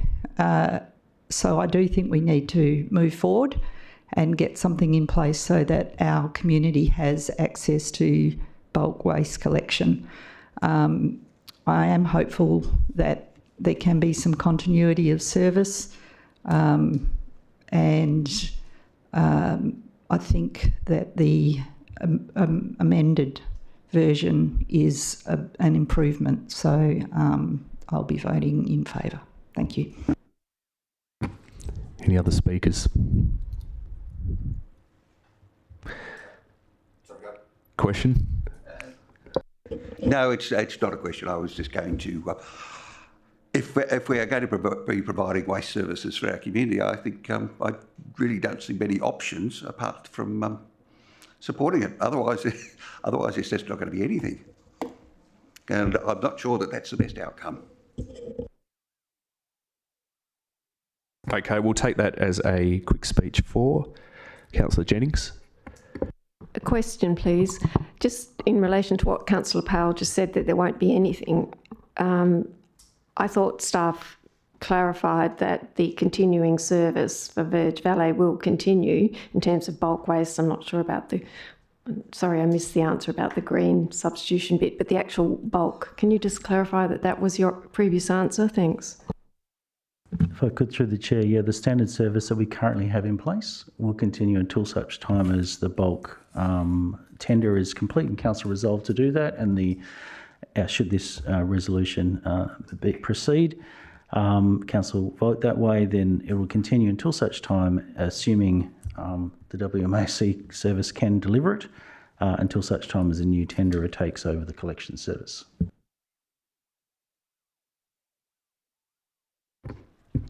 Just to repeat a question I think I asked earlier, but in a different way, council endorsed an 18-month Verge Valley trial.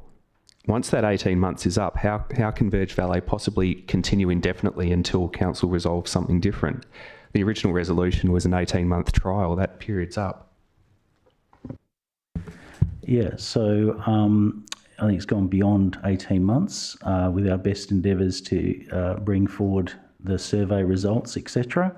And it is, in my view, not appropriate to not have a service. So whilst council's intention was to do the 18 months and bring that survey back, that's been brought back to you now, just slightly beyond that.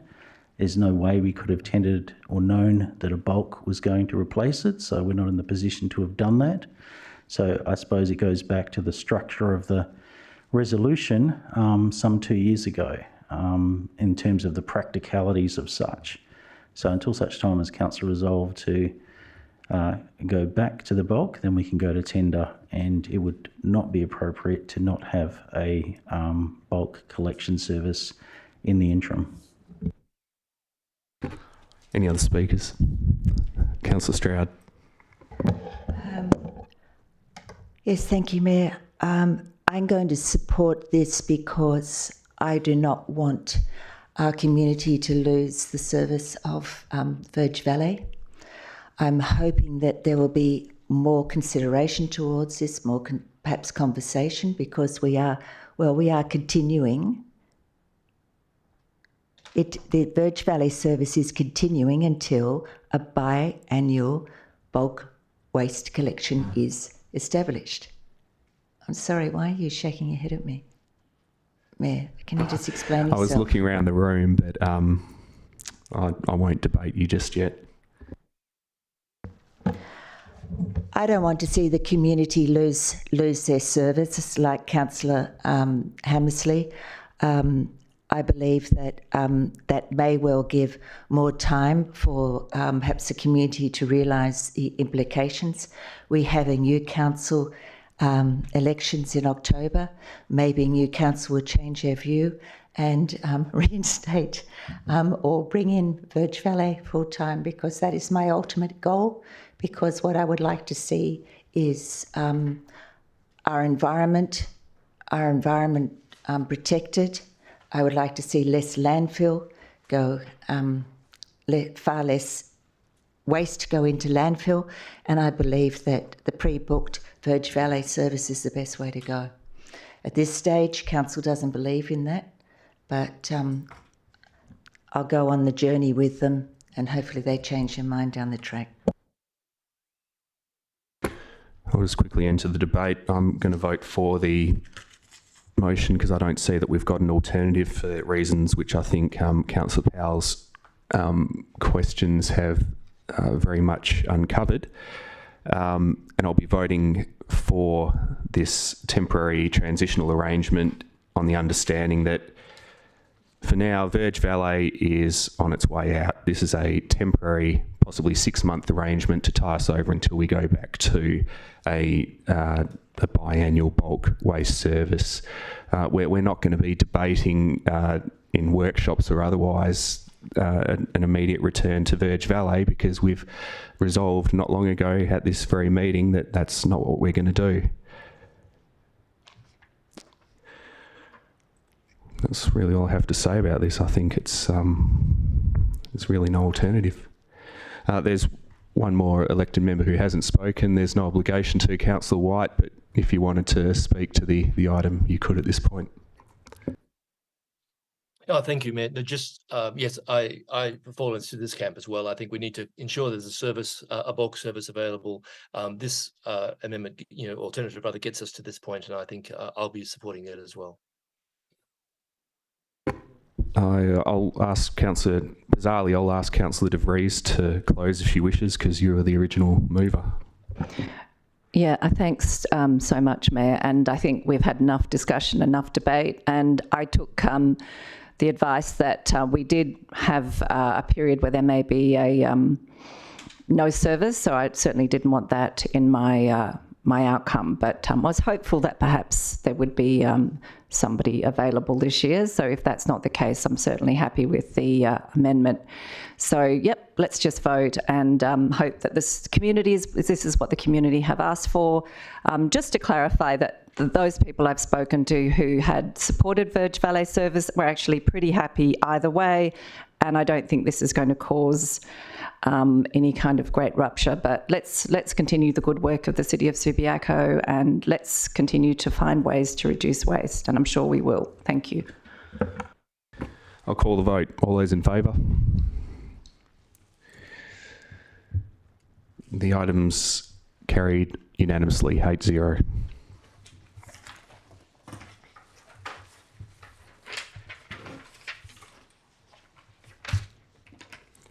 Okay, C6, review of the Register of Delegations and Authorisations. This needs an absolute majority.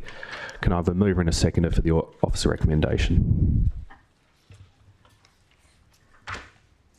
Councillor Hammersley, moving. Councillor Powell, seconding. Councillor Hammersley. Is anyone intending to vote against the item? I'll just call the vote. All those in favour of C6? It's carried unanimously. Is everyone happy to go straight on to C7, the annual budget? Is that yes? Okay, let's plough on. C7, the annual budget. You're wanting to move? Councillor Stroud moving, and I'll be looking for a seconder. Councillor Powell. Councillor Stroud. Thank you, Mayor. This is the 2023-4 budget, the first from our CEO and his new ELT team. And it's been satisfying to witness the teamwork with the steady experience of our Manager of Financial Services, Bianca Jones. We require an absolute majority. We've had 3 workshops, lots of questions and answers. And it's not easy to move a budget in a year where we have the gross rental value of all rateable property year in a very rough economic market. The overall outcome is a 7.8% increase in the waste levy to cover the implementation of FOGO. There is the 50% pensioner discount still applies where applicable. This budget has a 1.9% increase for the rate in the dollar for 2023-4. Pensioners are eligible with a 50% rebate off the rate amount. And there's also rebates available for seniors.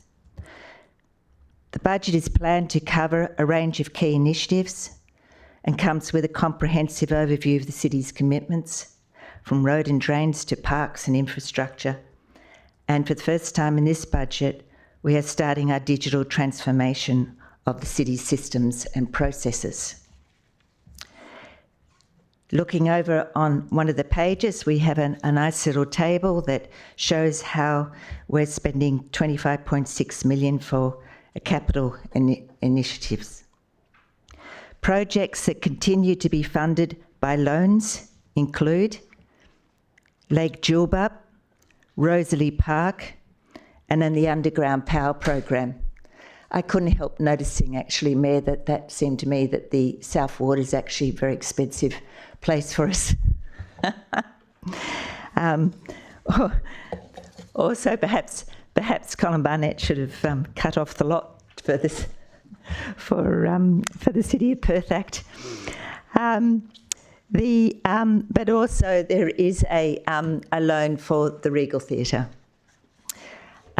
We've also organised an internal loan of $2.2 million from the Capital Investment Reserve, and this has been deemed as the most suitable source to fund the digital transformation that I referred to earlier.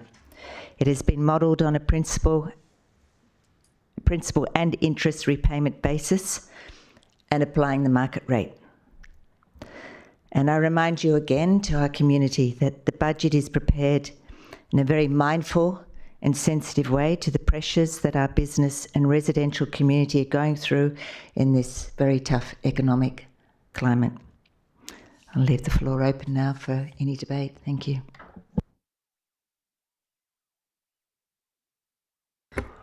Sorry, it's not that I wasn't listening. Councillor Powell. Yes, thank you, Mayor. Look, I think Councillor Stroud's covered most of the points that I think needed to be put. Look, I think 2 years, first 2 years, no rate increase, now 2 years of 1.9. So less than 4% over 4 years since I've been on council. I think that's a remarkable achievement, and I think staff should be commended for their diligent financial management. And I'll let it go at that. Thanks. Any speakers against? Any speakers for? Councillor Jennings. Thank you, Mayor. I endorse what I heard. I didn't hear everything you said, Councillor Stroud. Sorry, I was absent briefly. But I think it's a good budget, and I want to thank staff for all their work. And it's Director Wollaston's first budget at the city, so well done. And yeah, there's some good stuff in there, and we're continuing to do the everyday work that needs to be done. Plus, we're doing some exciting new things. So we're getting a balance between the more humdrum stuff that has to be done and the novel and innovative stuff. So thank you. Any other speakers? Councillor Stroud, did you want to close? I'll call the vote. All those in favour?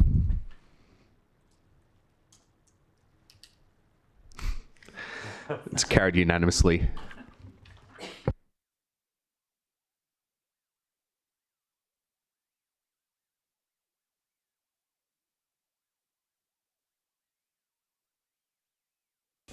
C8 was carried on block, so there's one more item to debate in front of the public, and that's Councillor Jennings' elected member motion concerning a possible significant tree at number 23 Bagot Road.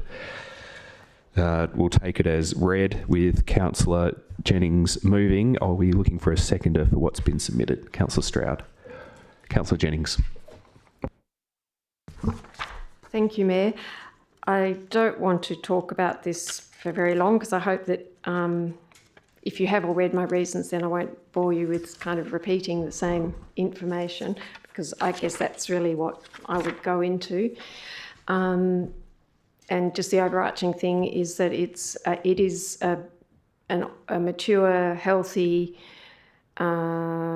beautiful tree that provides a lot of amenity, biodiversity value, aesthetic value, and it's just the kind of thing that, in my opinion, because we don't have actual criteria in our planning scheme about what characteristics a significant tree should have, but I've looked at other definitions of that, and that tree at the community centre seems to meet many of those criteria that would make a tree significant.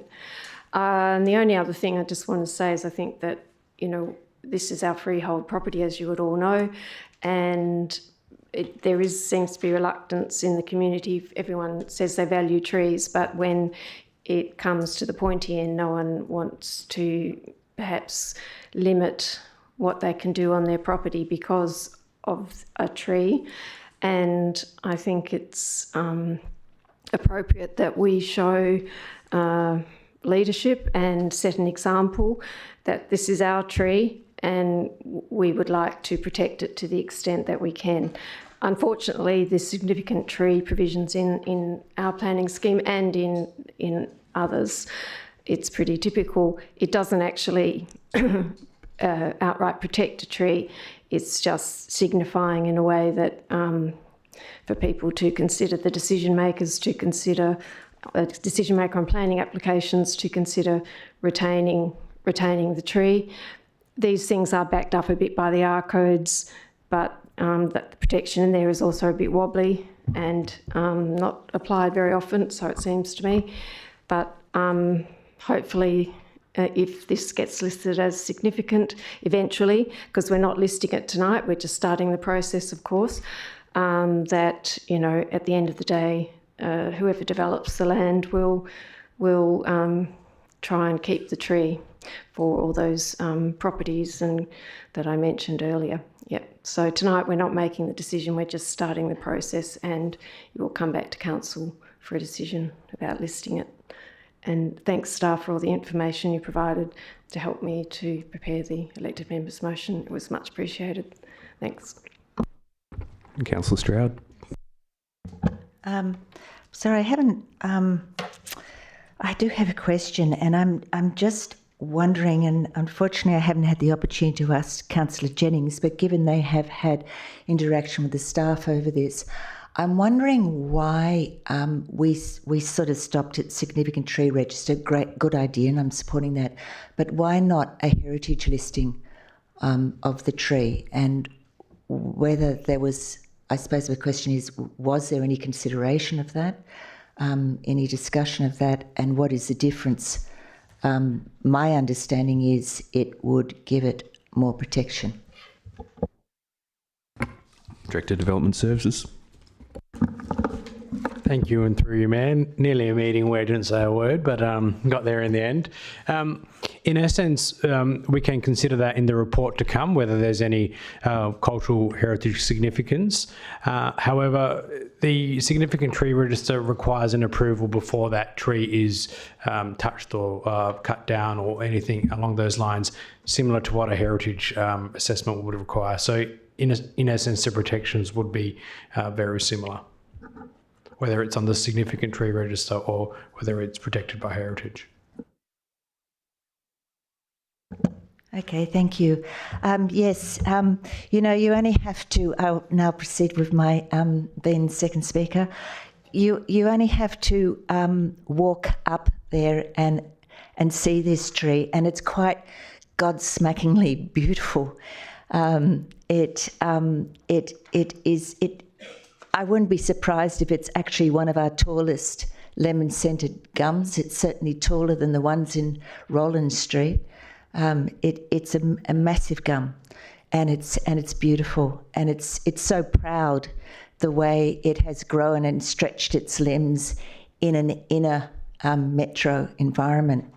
I reflect back on the research that I did about Robert Alexander Bruce, who established the very first nursery in Subiaco. He was passionate about his trees. He believed in trees had personalities and so on. He didn't recommend gums in a city metropolitan. He believed they were better placed in pastures, when blowing breezes and with sheep underneath. And the reason being, I believe, is because their ability to drop limbs. I did question this with staff. The comment back was, it's not that sort of tree that will drop its limbs, but I could tell you my experience on Gidgegannup is very, very different. We had some beautiful lemon gums, and in the still of the night or day, you'd suddenly hear this crack, an almighty bang, and down would come a big branch, maybe because they just grow so large. Let's hope that doesn't happen, because there is very much a large single branch that goes right over across the community centre building. Therefore, I do believe in supporting this motion, we have to be very aware of its implications, because it will affect the value of this land. It is not on the boundary, it's very much on the land, and you can't start chopping off limbs of trees to suit a building going up, because it really does affect, the balance of the tree. There is a reason why this tree has that very strong limb that goes out across the community centre.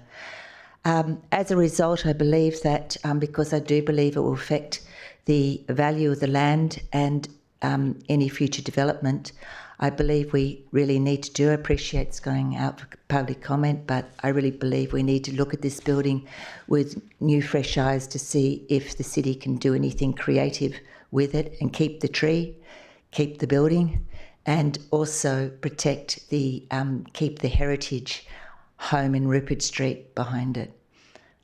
Otherwise, I commend this recommendation to you. Thank you.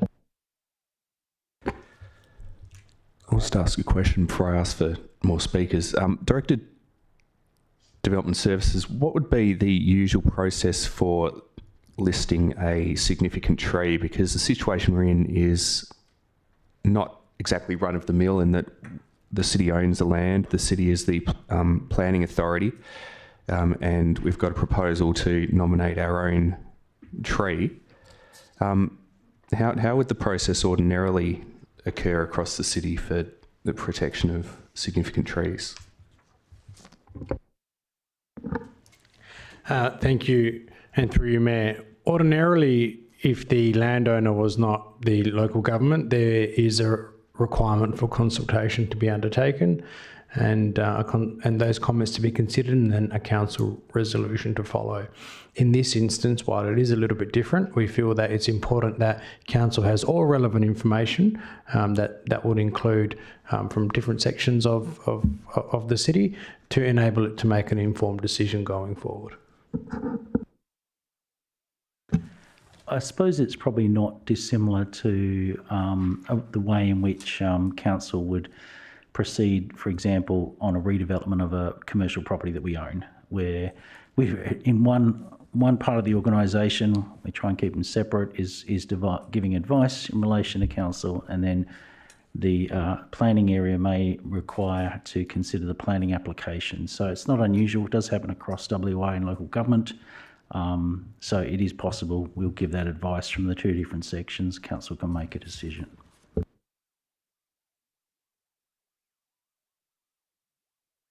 Just a follow-up question, and then I'll see who else has something to say.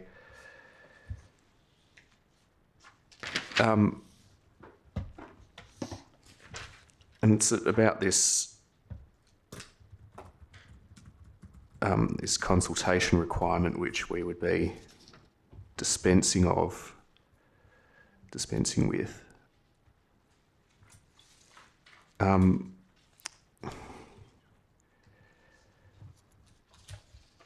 I'm just after a bit more information about this comment, that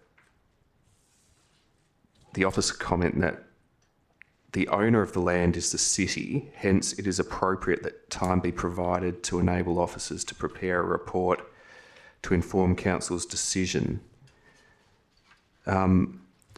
Is it the intention that you're going to be giving us information in lieu of that which we might have collected if we'd gone out to consultation?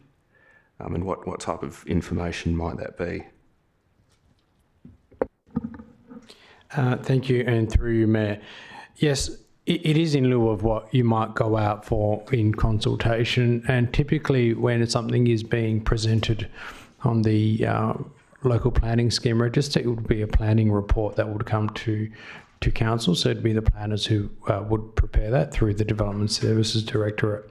In that, there will be a consultation section where the Commercial Services Directorate, Corporate Services, I should say, would be able to provide comment, and there would be a range of considerations you would think in there regarding the city's ownership of the land in freehold. That will then be considered by the planning team, and then a recommendation provided to council. But it's just to provide a balanced view of this decision going forward. Councillor Jennings. Thank you, Mayor. Just a question. I did look at the planning scheme and the consultation. Maybe you don't think this, Mayor, but just in case, the consultation, asking a question, is the consultation just with the owner of the land? It's not a more broad consultation with like the general public or anything. It's just with the owner of the land. And does this process that we're going through effectively do the consultation? That's my understanding. Is that correct? Thanks. Director, Development Services. Yes, thank you. Yes, the consultation that we are looking to undertake would fulfil the requirements of the local planning scheme. Council can, if it decides, go to wider consultation as an option in our planning scheme. However, that's not proposed at this stage. Councillor Jennings. Thank you, Mayor. And just another question, which you'll be able to answer, Mayor, by looking at my elected members' motion. Is it not the case that I have specifically, that's the suggestion in the motion, is not to go out to any wider consultation? That's the point I've made in the... I think I'm being asked a leading question here. It is the case that what you thought you wrote, you have in fact written. Any other questions or speakers to the motion? Councillor Hammersley. I have a question. If we were, actually probably premature maybe, I was just wondering if we were to go through the process and put it on, is there a reversing process to take it off, and is it any more complex than this? Director of Development Services. Thank you, and through you, Mayor. Yes, there is a reversing process. You could take it off the register. It would be very similar to the process undertaken now. Other comfort that I can provide is that this actually just brings the decision of a tree to council's attention as a decision maker. So it doesn't preclude anything that council may do into the future. It just requires that tree be given special consideration. Councillor Hammersley. Yep, speak. Yep.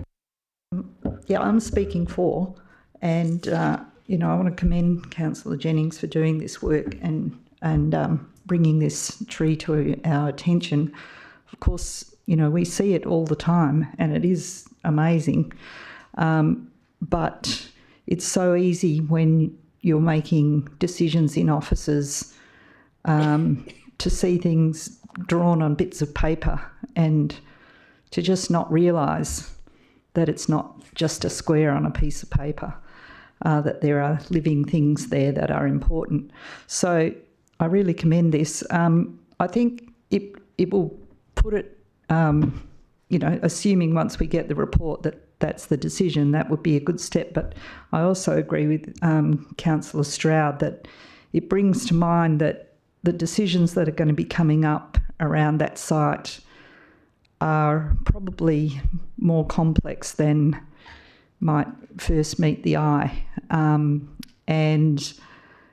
the dollar value of what's involved is going to be very, it's going to be very important to weigh up the intangible things that are valued in that site, and not just see it as a source of income to do other things in other places. In particular, I say that because it's not really a massive amount of money that it can generate in overall terms. So I'm really pleased to see this, and my thinking looking forward is planning provisions are absolutely useless at protecting anything, and we've all seen that over and over again, and I wouldn't be putting any faith in anything in the planning system to protect anything that we value. So if we really love this tree, if a future council sells this property, I'd be looking at restrictive covenants, and I'd be putting something on the title that says that tree cannot be chopped down, if that's the decision of the council and you're prepared to pay the cost, because there's always going to be a trade-off. You know, a blank block is going to be worth more to a developer than one with a beautiful tree on it. So all those things will be weighed up in the future, but thank you for putting it front and centre. I think it's very good. Thank you. Any other speakers? Councillor White. Hi, thank you, Mayor. Just to express my appreciation to Councillor Jennings for the motion. Certainly one I support. I think there are issues around it, but of course it's a step in that direction. Those issues will be clarified as we move forward. I think it's a great move, and I'm happy to be supporting it when we come to the vote. But thanks again to Councillor Jennings. Any other speakers? Just one final question from me for Director Corporate Services. Can you just explain how the internal consultation process would look from your department's perspective? Are you going to provide us advice, you know, without fear or favour as to what the financial impact of this this proposal would be? And are you going to approach it as a financial analysis or by some other means? Thank you, Presiding Member. Yes, we would be presenting back to you the potential financial impact, but also all of the other considerations. So it would be, you know, there is the commercial aspect, but there are all of the other aspects that officers all across the council have the potential to contribute to this paper. CEO's got his finger on the button. CEO? Yeah, I just earlier articulated a key part of the Local Government Act that I always encourage all staff to look at, and that's that triple bottom line, social, environmental and economic, and across multiple generations. So all of us have that sort of lens, but each of the discrete areas will articulate what they look after, so the commercial will provide that. But also there's a lot of legal advice. There's been issues raised about, you know, I can already think about other options to actually protect it in perpetuity, if that was council's view. You know, you can do things like you can actually subdivide blocks and turn them into public open space, and a whole range of other things that could articulate that if council wished to. So we'll bring all that from the different areas through, as we have actually to respond to Councillor Jennings. It's been a cross-functional team to provide all this information. Okay, I don't think there are any other speakers, so I'll ask Councillor Jennings if you'd like to close. Just very briefly, thank you everyone for contributing to the debate. And you beat me to the punch, Councillor Hammersley, because that was in my mind about to propose the like as a restrictive covenant or a condition in the contract, which probably isn't enough if and when the property was sold. So yes, I think that I agree entirely that that's something that has to be looked into, but I didn't want to preempt things until until we'd got to that stage perhaps. But yeah, so I just commend this. Sounds like everyone's pretty supportive, so thank you for that. I'm happy about that, and I'll just leave it there. Thank you. I'll call the vote. All those in favour? It's carried unanimously.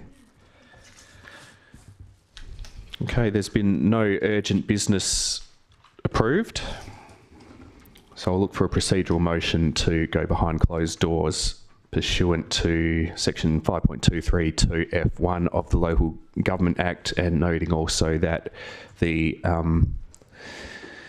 Joint Standing Committee on Delegated Legislation regards the matter which we're about to discuss as confidential also. So a mover and a seconder to go behind closed doors, please. Councillor De Vries and Councillor Kosovich. All those in favour? All those against? Okay, the procedural motion's carried 6-1.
Okay, for the record, the council has made a single decision behind closed doors and it's been resolved as follows.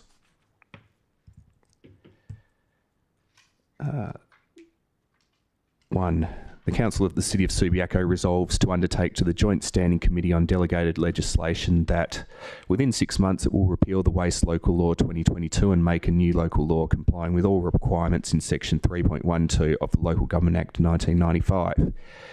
The Waste Local Law 2022 will not be enforced in a manner contrary to undertaking A, the previous undertaking.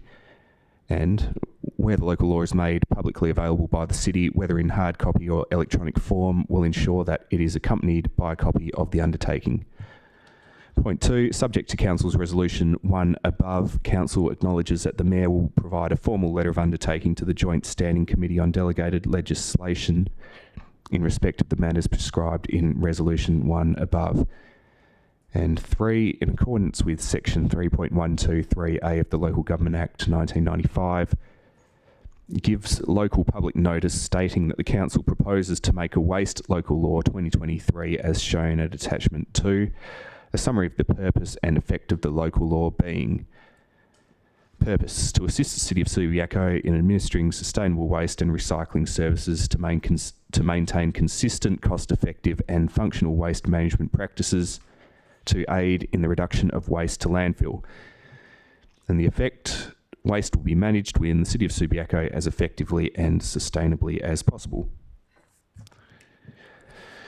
Right, there's no further business this evening, so I declare the City of Subiaco Ordinary Council meeting of 27 June 2023 closed at 8:34 p.m. Thank you, councillors, and thank you, staff.